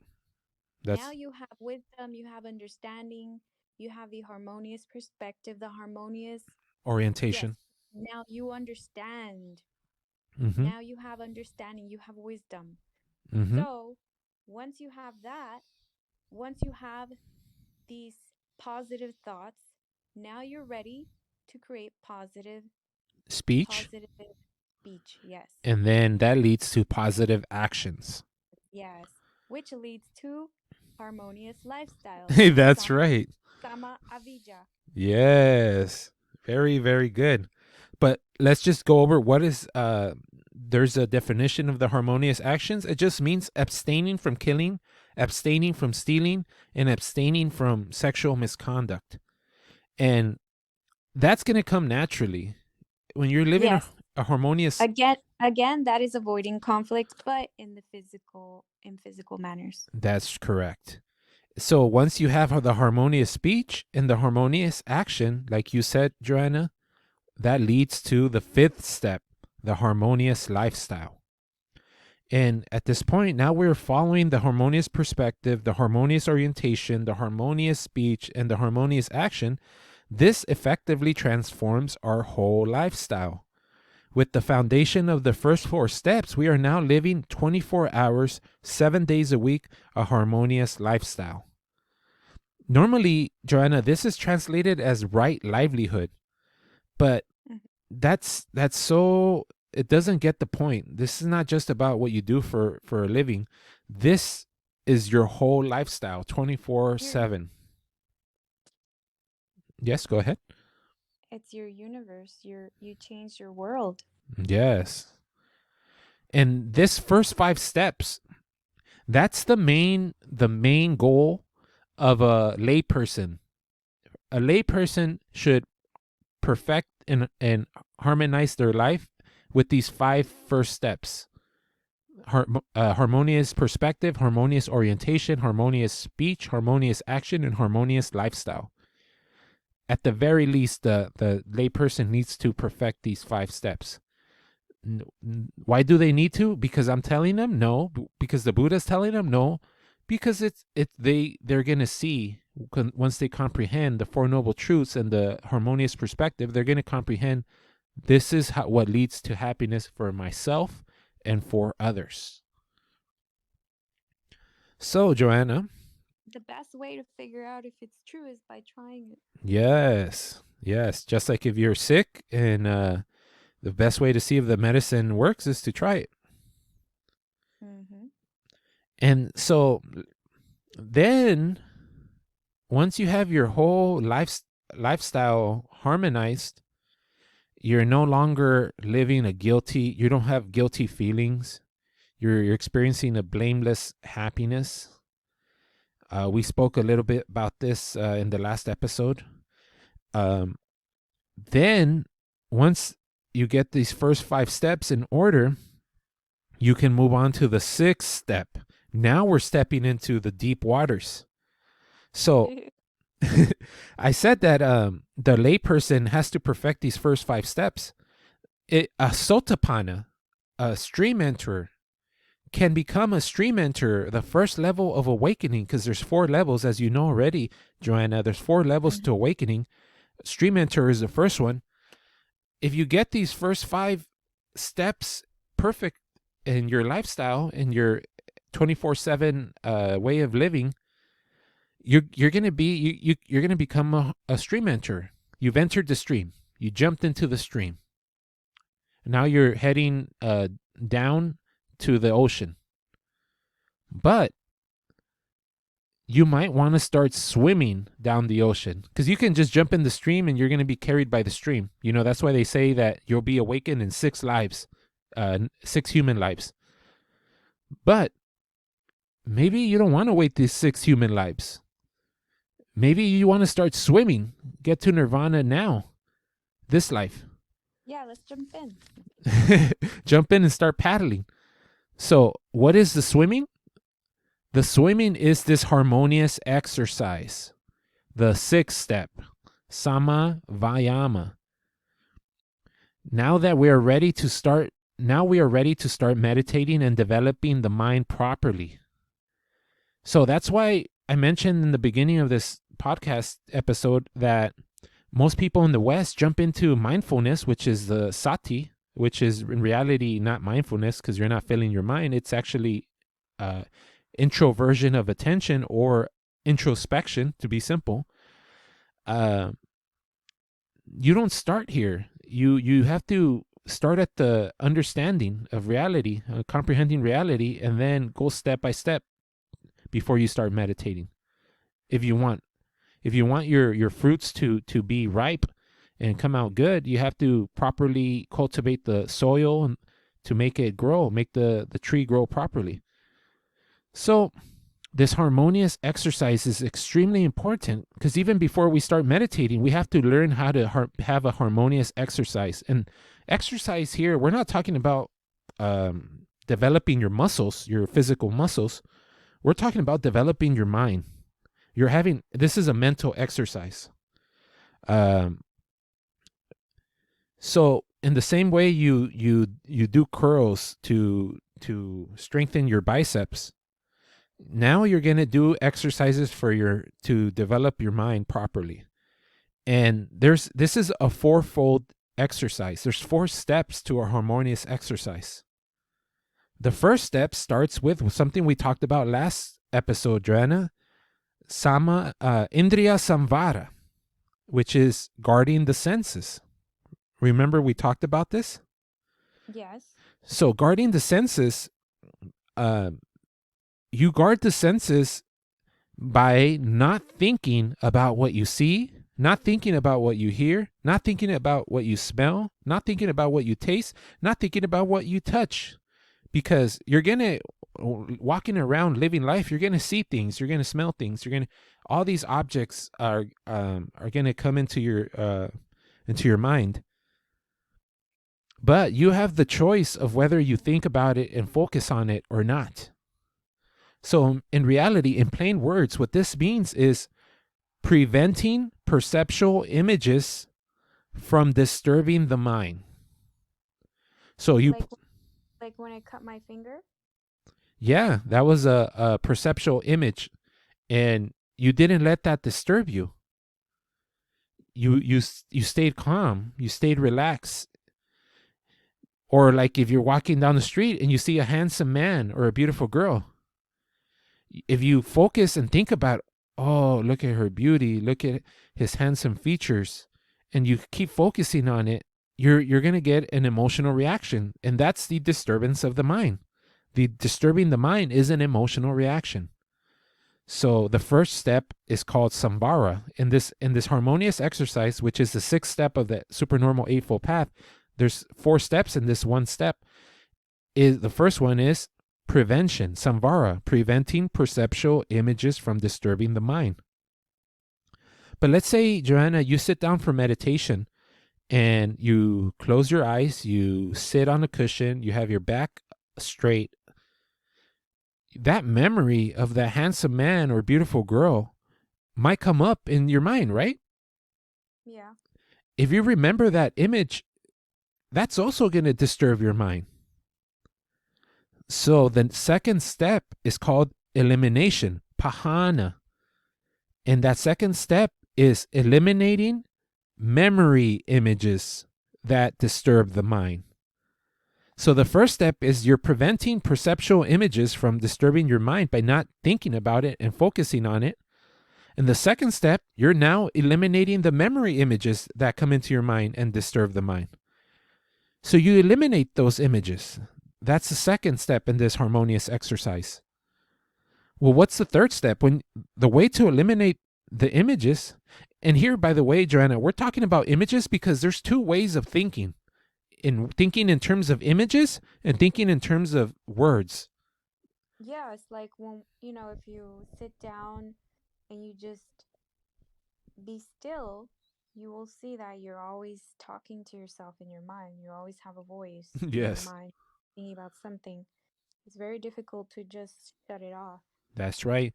If you're sitting in meditation and you think of the word home, I want to go home, that image of your house and your TV or your computer or your phone, you sitting looking at your phone, that comes into your mind. So first we prevent the perceptual image, and then we eliminate the memory image. And the way to eliminate pictures in your mind or thoughts in your mind is to cultivate a thought that is peaceful, that is good. A good thought is a thought that is peaceful and tranquil. A bad thought is a thought that it leads to an emotional disturbance. So the third step in this harmonious exercise is called Bhavana, cultivating attention directed inside. So when you look inside and look at your reaction instead of the perceptual image or instead of the memory image, that's how you develop your mind, Bhavana. You cultivate your attention directed inside. I'm sure when you cut your finger, you started looking at your own reaction inside, right? Yeah, I went inside because I wanted to Observe. develop, because I was aware. Mm-hmm. I've developed an awareness of how I normally react. And Mm-hmm. I said, okay, let me see what happens if I go inside. Mm-hmm. Because I've actually cut my finger before recently. It was like a few months ago. Mm-hmm. And literally, I shaved off a piece of my finger Yikes.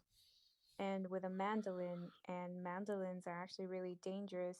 And Mm-hmm. um, so that time, I kind of like freaked out inside and my heart started beating fast and I was panicking. And then next thing I know, my blood pressure dropped and I felt like I was going to pass out. Yes. To sit down and I felt like I was going to throw up. Hmm. So the way that I interpreted that experience, instead of going inside, I was focusing outside and I was having a lot of negative thoughts. Yes. And they started building on each other. Yeah, and then I stressed out my mind and I stressed out my body, and that's why I felt like I was going to pass out. But this time when I cut my finger, I actually cut it worse than the last time. It was another finger. Thank goodness. But this time I said, "Okay, I want to see what happens if I go inside." So I Hmm. went inside and then I said, "Okay, it hurts." And I said, "Okay, I want to go into the pain, follow the pain, follow the sensations, see what." And then I focused on what I felt and I said, "Okay, I feel this." I feel it stings, and the stinging is very painful. Now it's throbbing, and then I was focusing on my breath, trying to maintain a calm breath. Like I was being aware of my breathing while I was being aware of the sensations, and I maintained a calm breath. I made sure I breathed calmly, and I was having, instead of being like, oh my God, what do I do? You know, letting my Yes. mind wild, I said, okay, oh, now I feel this. Oh, now I feel this. Okay, I'm gonna let the water run. I'm gonna wait for it to finish bleeding, and then we'll see. Maybe it'll stop bleeding soon. It's not stopping. Okay, all right, maybe I should try something else. And then I was like, maybe I should grab some tissue and wrap it around. So I grabbed some tissue and I wrapped it around. And then I was like, maybe I should just hold it for a little while. And then I was like, okay, the bleeding stopped and the tissue has reconnected, and I think it's okay. You know, it sounds like you were practicing something we discussed last week, the sati sampajanya. Not only did you have attention inside, you were observing what it is that you're paying attention to, which is that's the high level of practice. And you know, you're practicing on a cut finger, but this practice on the cut finger is what's going to help you when maybe there's a car accident or there's something more severe. You can practice this same practice you did with the cut finger. So that's great. Wow. Remember how I told you that you can learn to practice with all the things that drive you crazy? You can learn from all the things that drive you crazy. Yep. So this time, instead of letting my cut fingers drive me crazy, I learned from them. Yes. So that's cultivating attention inside. And that's the third step. So first we had samvara, preventing perceptual images. Then we had pahana, eliminating the memory image. Then we had bhavana, cultivating attention directed insight. Then there's a fourth step. So if we really want to get past this sixth step and into the seventh step, which the seventh step is samma sati, harmonious attention, if we want to get to that step, we have to first practice this fourfold harmonious exercise properly. And the fourth exercise in this harmonious exercise is anurakana. Anurakana means maintaining the attention directed inside. So first you cultivate the attention inside, and then the anurakana is maintaining that attention directed inside 24/7. Whoa. That's what Bhante Kalita always says. Now that is hardcore. You recently went to a retreat, right, Joanna? Yes.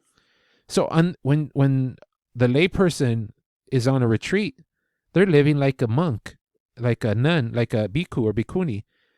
Their goal is to have this anurakana, maintenance of attention directed insight 24/7. So why do we do this? So that we can get into the harmonious attention, samma sati. Which is the seventh step, right? Yes, the seventh step in this supernormal eightfold way. Once we're maintaining attention directed insight 24/7, we can finally get to this harmonious attention. This is where Oh my God, Juan. So basically, if I do what I did when I cut my finger every day, like moment to moment, minute to minute, if I try to shift my attention the way I shifted it during the moment I cut my finger, if I can keep practicing that throughout the entire day, then I can get to the seventh step. Yes, that's right. And that 7-step, that's where people try to jump in immediately. All these people selling McMindfulness are trying to get people, hey, jump onto this 7th step. But they never talk about the harmonious exercise. They never talk about preventing perceptual images from disturbing the mind. They never talk about eliminating memory images. They never talk about cultivating attention-directed insight. They never talk about maintaining attention-directed insight. But when you actually set this up properly, Joanna, you can get to the 7th step. And now the 7th step will actually be fruitful. Now it's gonna do something. So what is this 7th step? So it's called Samma Sati, harmonious attention. And once we are maintaining attention-directed insight, we are now practicing introspection. And not only that, Joanna, we have begun our ascension up the 7 steps of awakening. So you've heard this term, right? This phrase, the 7 steps of awakening, Satabojjhanga. Yeah, I heard it from you. So these 7 steps of awakening, this is a big deal. This is, the Buddha said that this sati, practicing satipatthana in the Satipatthana Sutta, which is the 10th sutra of the middle-length discourses, Majjhima Nikaya, he said, this satipatthana, this is the specific way that leads to the goal of nirvana. It's like this, Joanna. Have you heard of the game of golf? Of course. So in the game of golf, you start out far away from the hole, right? Mm-hmm. And so since the hole is so far away, they put a flag in the hole, right? Mm-hmm. So that you could go ahead. So you could see where it is. That's right. So imagine this Eightfold Path as the game of golf. So the harmonious perspective is turning around to see that flag. Once you turned around to see that flag, you're going to take your clubs and start smacking that ball down the course. That's the 2nd step. And you smack it even further. That's the 3rd step. You smack it even further. That's the 4th, 5th, 6th step. And So then basically, Juan, you're becoming aware of the goal of the you're becoming aware of the goal, and you're focusing on it. And you're traversing it. You're practicing it. You're practicing this lifestyle, which is what is getting the golf ball closer and closer to that hole, which is the goal. That hole is nirvana. So and have you heard that in the game of golf, there's something called the green? No, what is that? The green is this area that is a circle around the hole. So the whole goal of golf is to make it to the green. So because once you're at the green, you can take your putter and putt that ball into the hole. Have you ever played like mini golf? Yeah. Mini golf is all just trying to get the ball into the hole, right? Yeah. So that putting is when you make it to the green. Now you're not taking your club and smacking the ball as hard as you can down the field, down the course. No, now you have to be very careful and gently put it into the hole. That's right. So the metaphor of this 7 steps to awakening is like making it to the green. So now it's time to put that ball carefully into the hole. And getting to the green is getting to this 7th step, which is the Samma Sati. So in a way, getting to the 7th step is getting to a certain state of mind, a certain habit. You're developing certain habits. First off, you've developed a certain type of paradigm. Mm-hmm. Now you've pretty much changed the way you interpret reality. Mm-hmm. You've shifted your paradigm. You understand the realities of life, the truths. You understand how your thoughts, your words, your actions and your lifestyle affect the quality and the peace of mind and the peace, quality, and peace of life. So Mm-hmm. now you're going to take it even further and you're going to start practicing introspection. Mm-hmm. And you're pretty much a completely different person now. You're Oh not the yeah. same before you came to understand the Four Noble Truths. Yep. Because someone who doesn't understand the Four Noble Truths, they don't even want to play golf. They don't care about the flag that's pointing to the hole. They don't. That's not their goal. Their goal is to go party, to go satisfy emotions, to all the things that people value in life. Normal The people, average the person. average person. That's right. So now we're on the green. Now this Samma Sati is the first step of the 7 steps to awakening. And Joanna, I'm going to go over the 7 steps quickly. Well, first, let me say what harmonious attention entails. The harmonious attention, this fourfold satipatthana is attention directed inside. Satipatthana, that's what that means. Sati, attention, upa, inside, tana is to place. Place attention inside, which means introspection, like you mentioned. But there's also something called chataru satipatthana. Chataru means fourfold. So there's 4 focuses of introspection. And we always go over this, but the 4 focuses of introspection is introspection of the body and how the body is moving. What is the activity of the body? Introspection of the feelings. Is the body comfortable or uncomfortable? Is it tense or relaxed? Then there's introspection of the mood. Are you emotional or are you tranquil? And then there's introspection of thinking or concepts, or basically your interpretation of the situation. So we're basically looking at the reaction, the 4 focuses, the 4 places that we react. We react bodily, we react the feelings, and react with our mood, and we react based on our cognitive interpretation of the situation. We're analyzing these 4 focuses. Once we're becoming conscious, basically, of this unconscious process. Normally, you don't have no idea what's happening with your body. You have no idea what's happening with your feelings. You have no idea what's happening with your mood, and you have no idea what you're even thinking. All you are is focus on the objects outside. But like you said, when you cut your finger, you were actually looking inside this time. So you became conscious of your body, attentive to your body, attentive to your feelings, to your mood, to the concepts that you're creating. I'm learning. Yeah, yes, you are. You're actually, by doing that, Joanna, you naturally go to the second step of the 7 steps to awakening.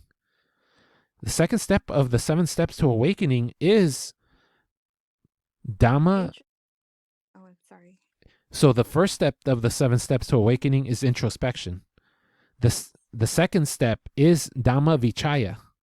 You analyze experience, which is what you did, right? You analyze what your experience was.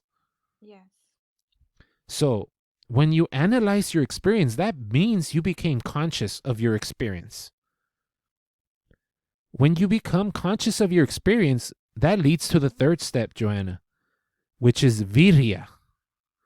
Virya is mental strength. So you became strong. That's why you didn't get emotional, because you had a mental cognitive strength. Because you analyzed your experience, because you were introspective on these 4 aspects, the body, the feelings, the mood, and the concepts. When you have this mental strength, you become content. There's this cognitive contentment, this joy, this happiness, this mental happiness.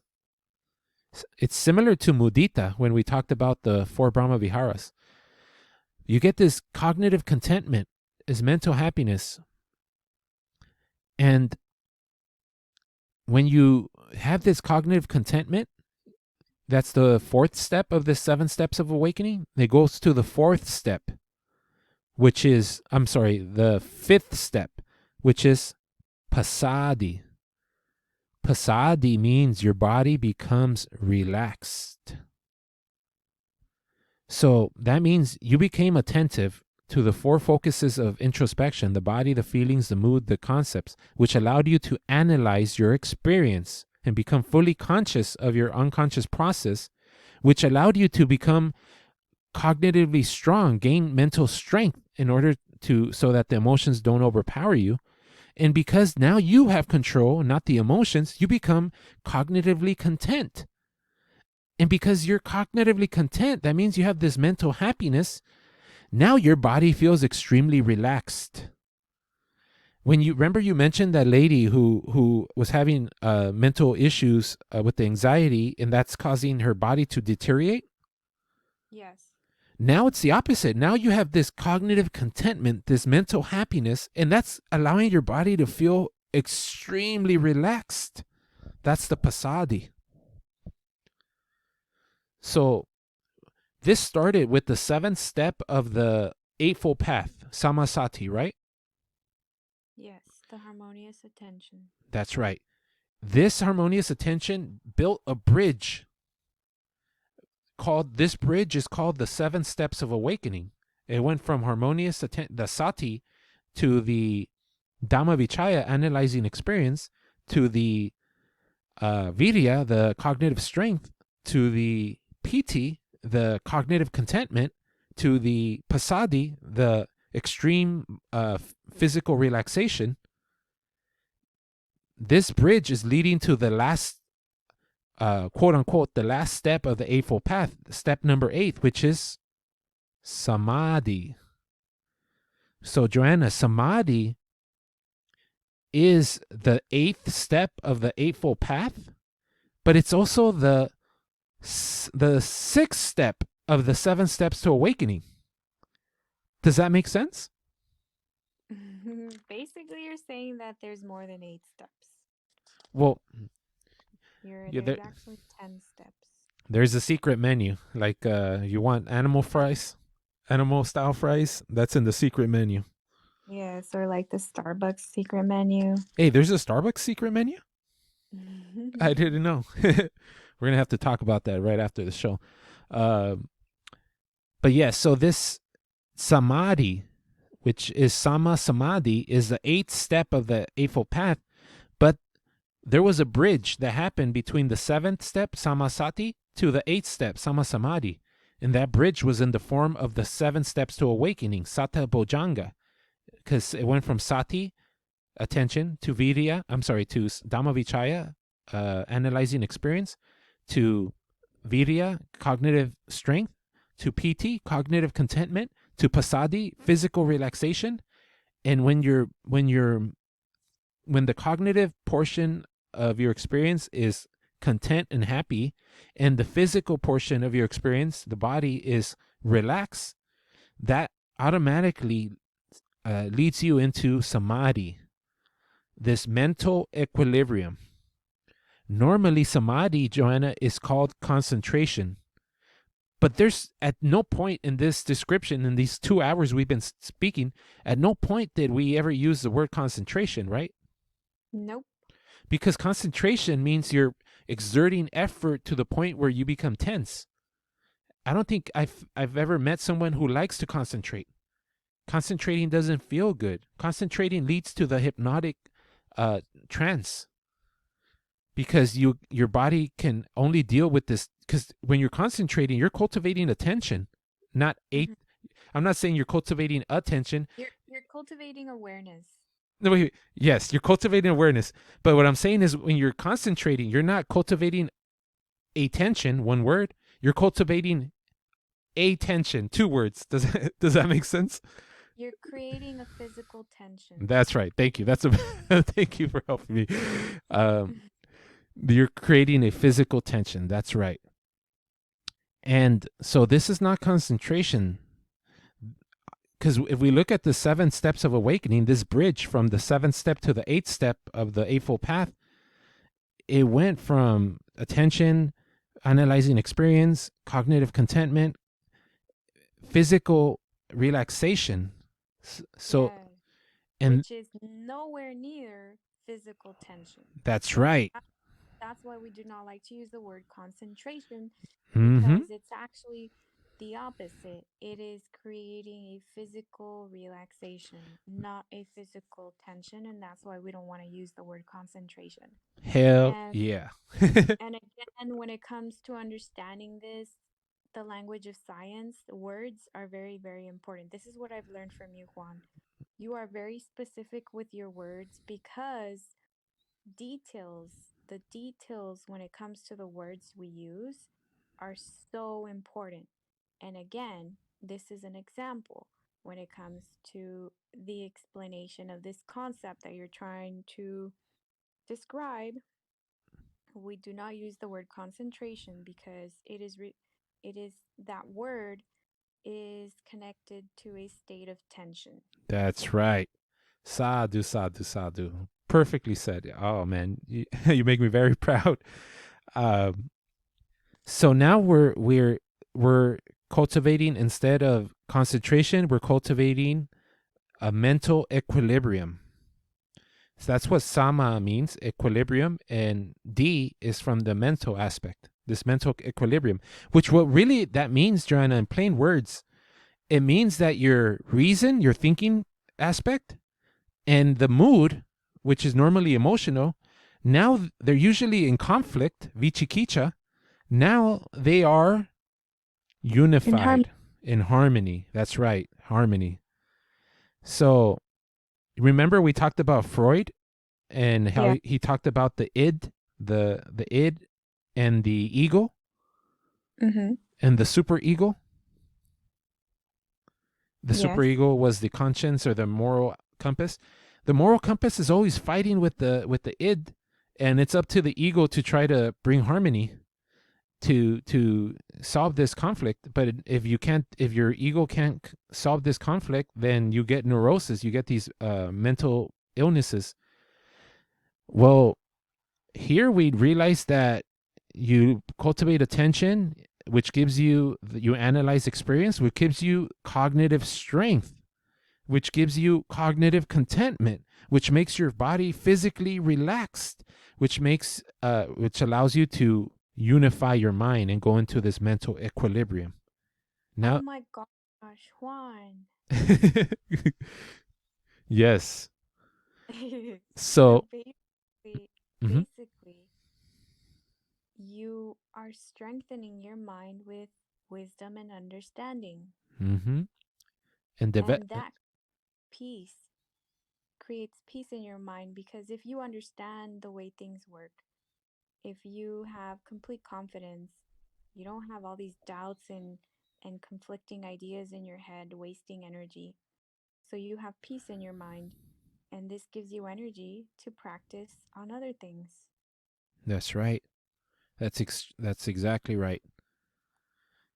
So we're almost finished because we're on the eighth step. I normally someone will say, "Well, what do you mean you're almost finished?" That's the last step, right? Nope, it's not. Nope, it's not. So this this harmonious mental equilibrium, samadhi, is usually means that there's four jhanas, four ecstasies. Ecstasy because you're standing outside the normal emotional world. If you're emotional, you're in the normal world.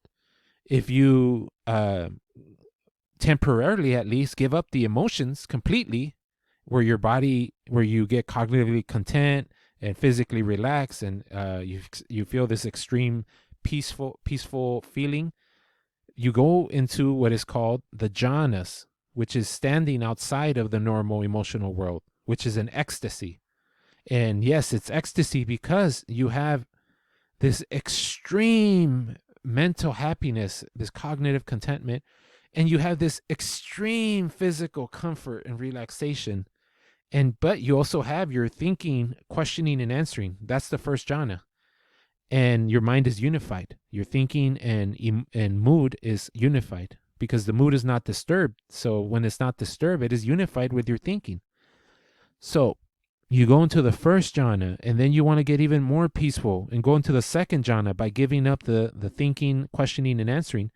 and only you have just the mental contentment and happiness and the physical comfort and relaxation along with the unified mind.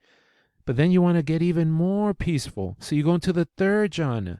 You give up the cognitive contentment. Now you have the physical comfort and relaxation along with the mental unification. And then you go into the fourth jhana because you want to get even more peaceful. And you go in, you give up even the physical comfort. Now there's no more happiness or unhappiness, and there's no more comfort or discomfort. Now there's only mental unification accompanied by attention and apperception. The mental unification is ekaggata in Pali. The attention is sati in Pali.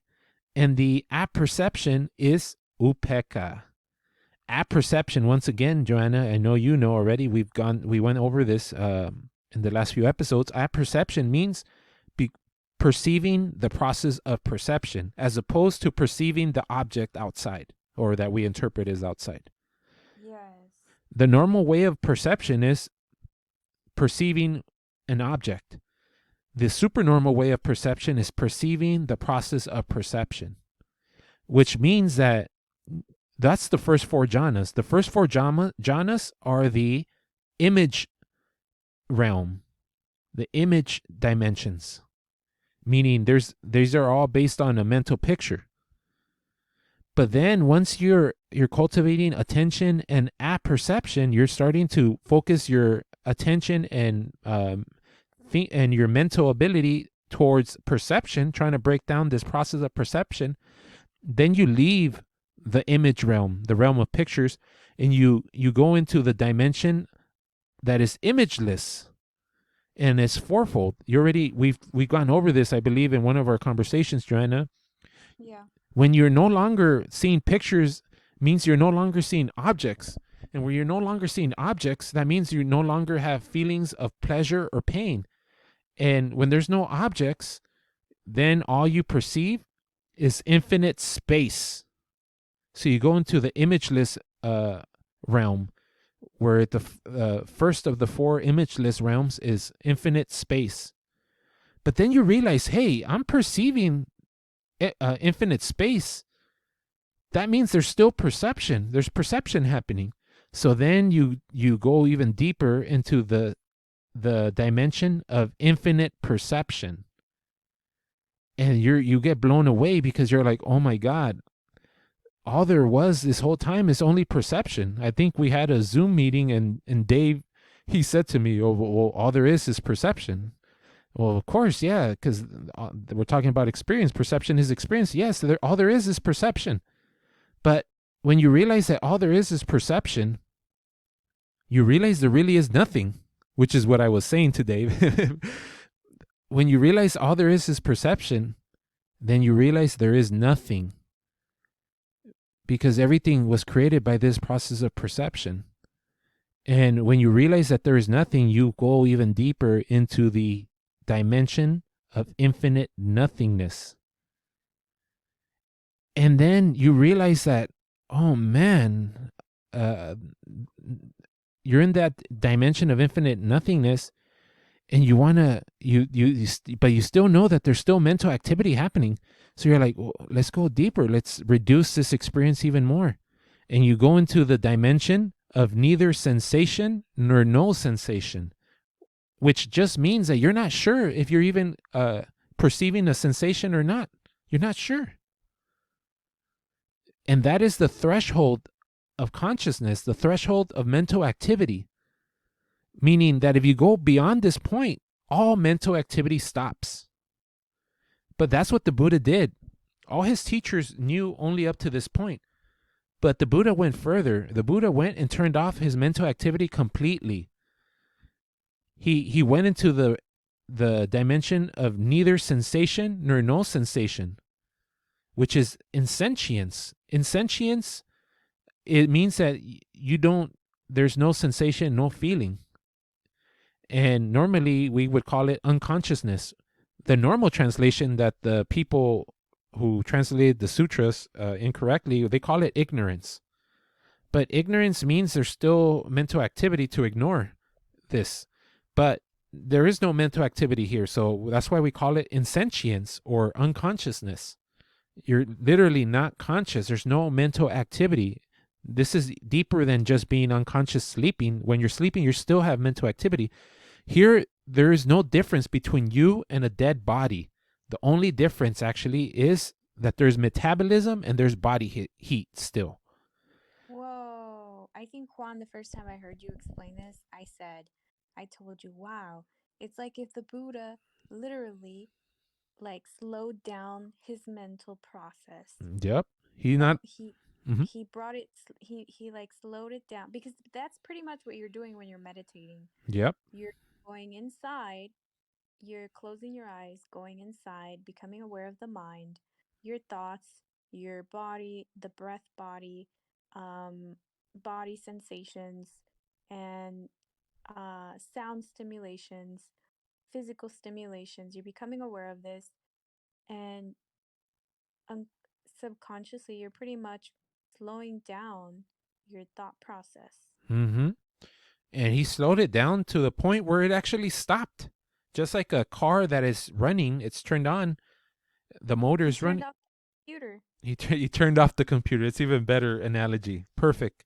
He turned off the computer. Well, what happens, Joanna, when you turn the computer back on?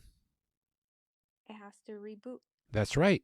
So when he was in this state of neither sensation nor no sensation, no feeling. Well, when he rebooted this mental activity, he started seeing what systems start turning on. He started to understand his software. Yes. He started to understand his software. I don't think I've ever said it that way, but that's beautiful. It's a beautiful phrase. He started to understand his software. And I think Robert Anton Wilson would be proud of you for saying it that way, Joanna. Yeah. Our software is our subconscious. It's our imprinted programming. So when he started to understand his software, how it boots up, he basically saw how it is that this mental activity creates the whole world. Not only does it create the whole world, it creates the self that you thought was real and the world that you thought was real. And not only does it create the whole world that you thought was real and the self that you thought was real, it also creates all the suffering that you thought was real. But you see that it's not real. You see that this was all a mental creation. And when you see that, you no longer can get fooled by this creation called the world, or this creation called the self, or this creation called suffering. You no longer can get fooled. You can no longer get disturbed. So, Joanna, the first four, when you calm down the first four jhanas, each time you went deeper and deeper and deeper into reducing experience, that was reducing your affect experience. Affect means you're feeling an emotion, you're feeling a mood. You're reducing that, and to the point where you stop all mood activity. There's no more affect. That Joanna is called Cheto Vimutti. Cheto means mood, similar to chitta, and Vimutti means liberation. You became completely free of all mood. But that's not the true awakening. You don't become awakening by going, stopping your, liberating yourself from the mood experience. Because you can get out of jhana and then you got all your emotional problems again. You know, just talk to anyone who takes psychedelics. When they get out of the psychedelic experience, they got all their problems again. So that's why Ram Dass had to keep taking his psychedelics, and then that didn't work, and he had to go and find a guru to teach him. So, but then the Buddha didn't just stop this. He didn't just stop at Cheto Vimutti, where he liberated himself from mood experience and where he reduced all mood activity. He went further and started to reduce cognitive activity, which is the four dimensions, the infinite space, the infinite perception, the infinite nothingness, and the neither sensation nor no sensation. And then he went beyond that. He turned off the mental activity completely.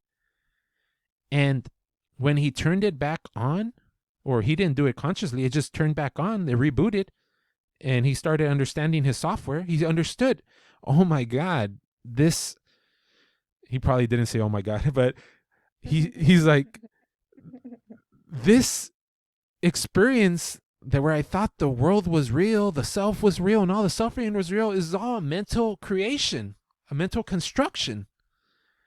And when he realized this, he got the true vimutti.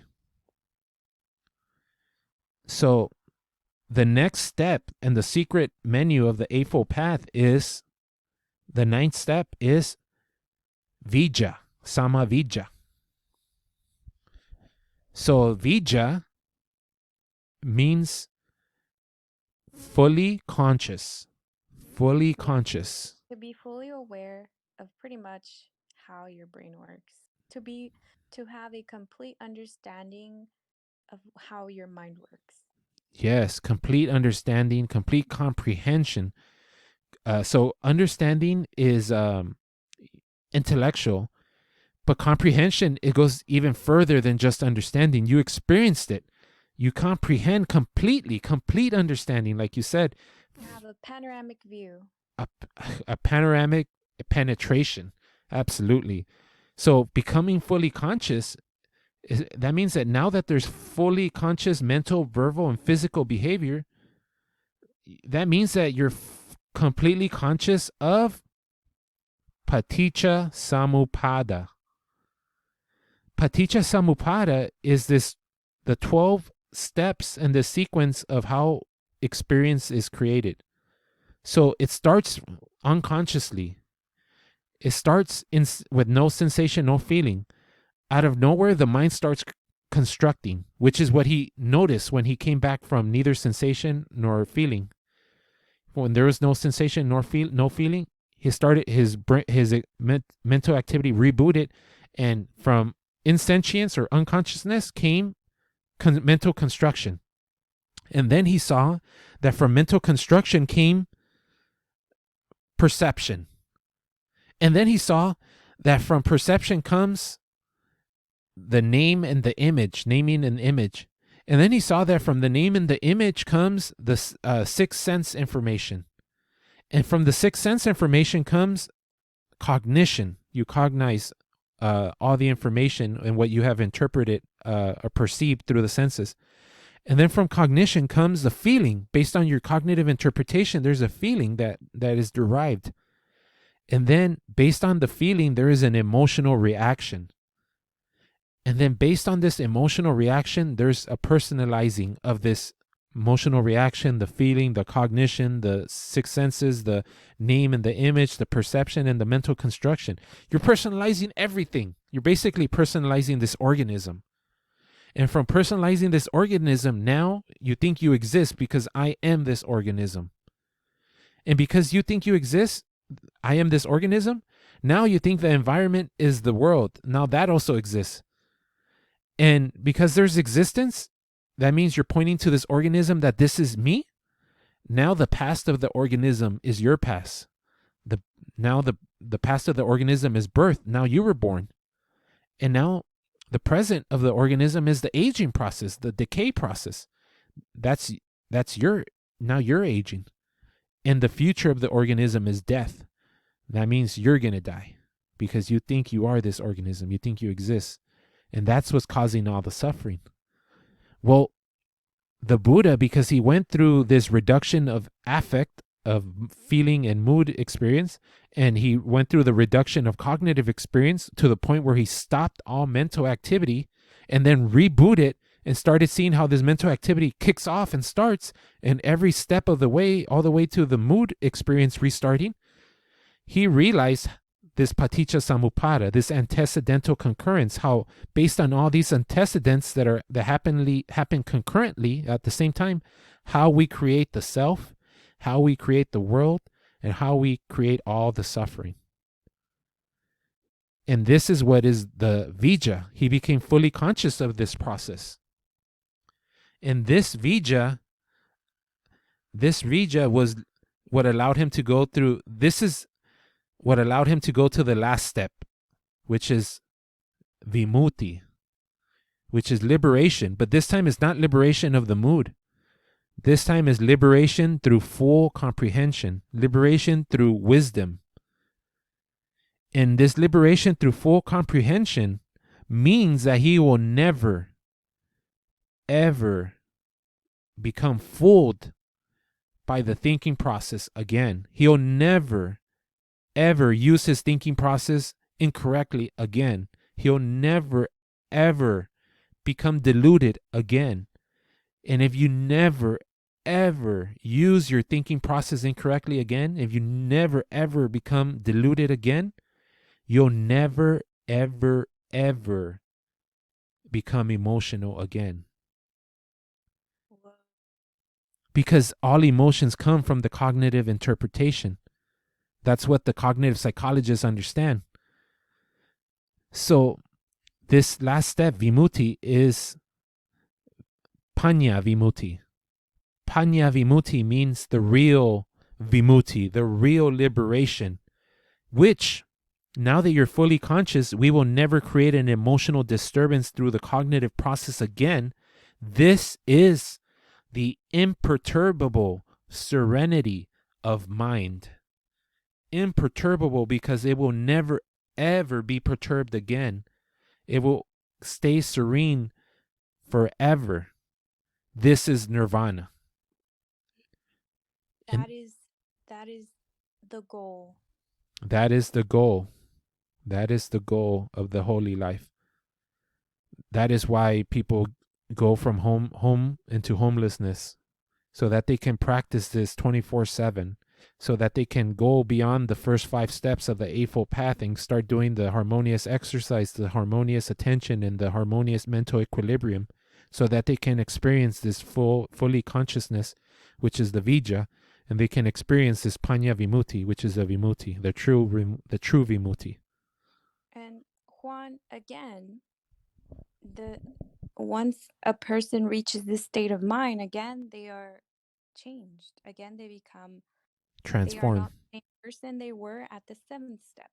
No, absolutely. So basically, at each step, you are transforming you are experience. You are shifting the manner in which you interpret life. Yeah, in the way you interpret reality. Yes. Absolutely. And that is what changes you as a person. That's what transforms you, how your state of mind.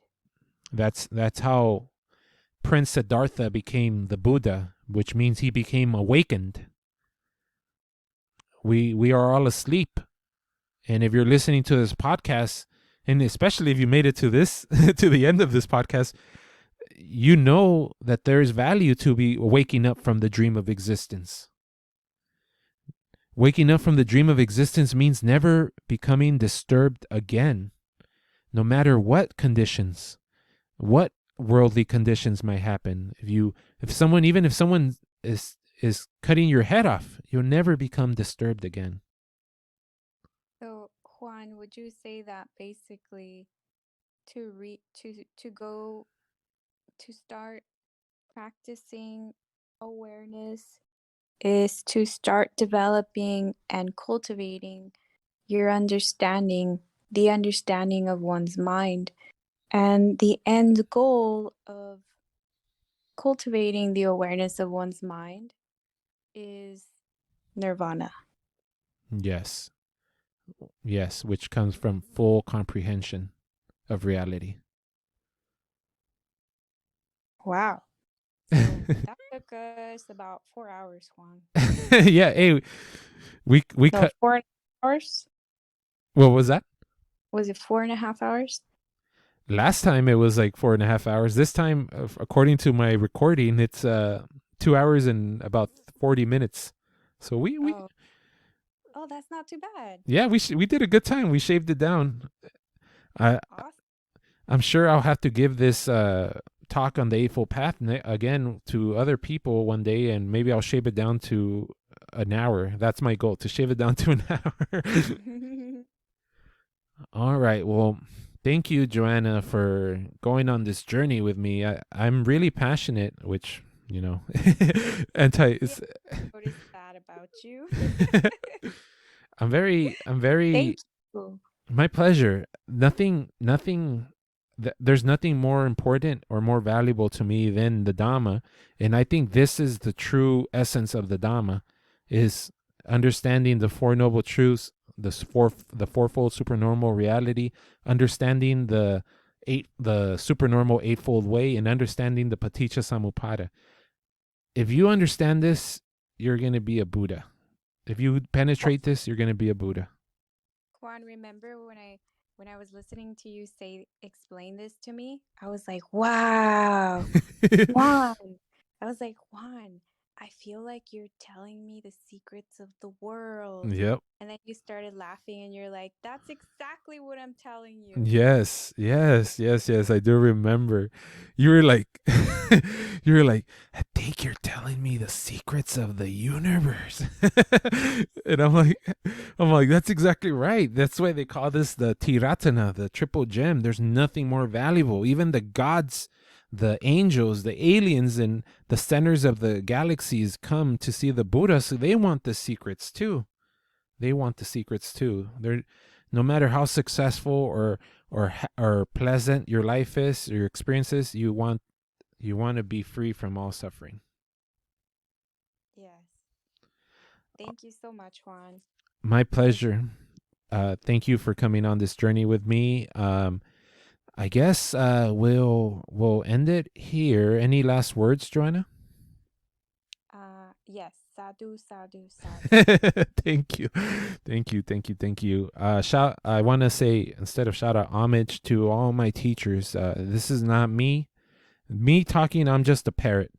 I'm a parrot who has experienced some things. And this is all the things I have learned from my teachers. Bhante Punaji, Bhante Kalita, Bhante Srinivaza, Bhante Sanata Vihari, Bhante Ratanajoti. All my teachers that I've never met in person, Alan Watts, Ram Dass, Robert Anton Wilson, and all my teachers in the form of my friends, Joanna, Diana, Fred, Dave, everybody. If I leave someone out, this has all been a collective endeavor, and thank you all. And we'll end it with this. May all beings in this universe, without exception, may all beings be well, happy, comfortable, and peaceful. Sukhi Hotu.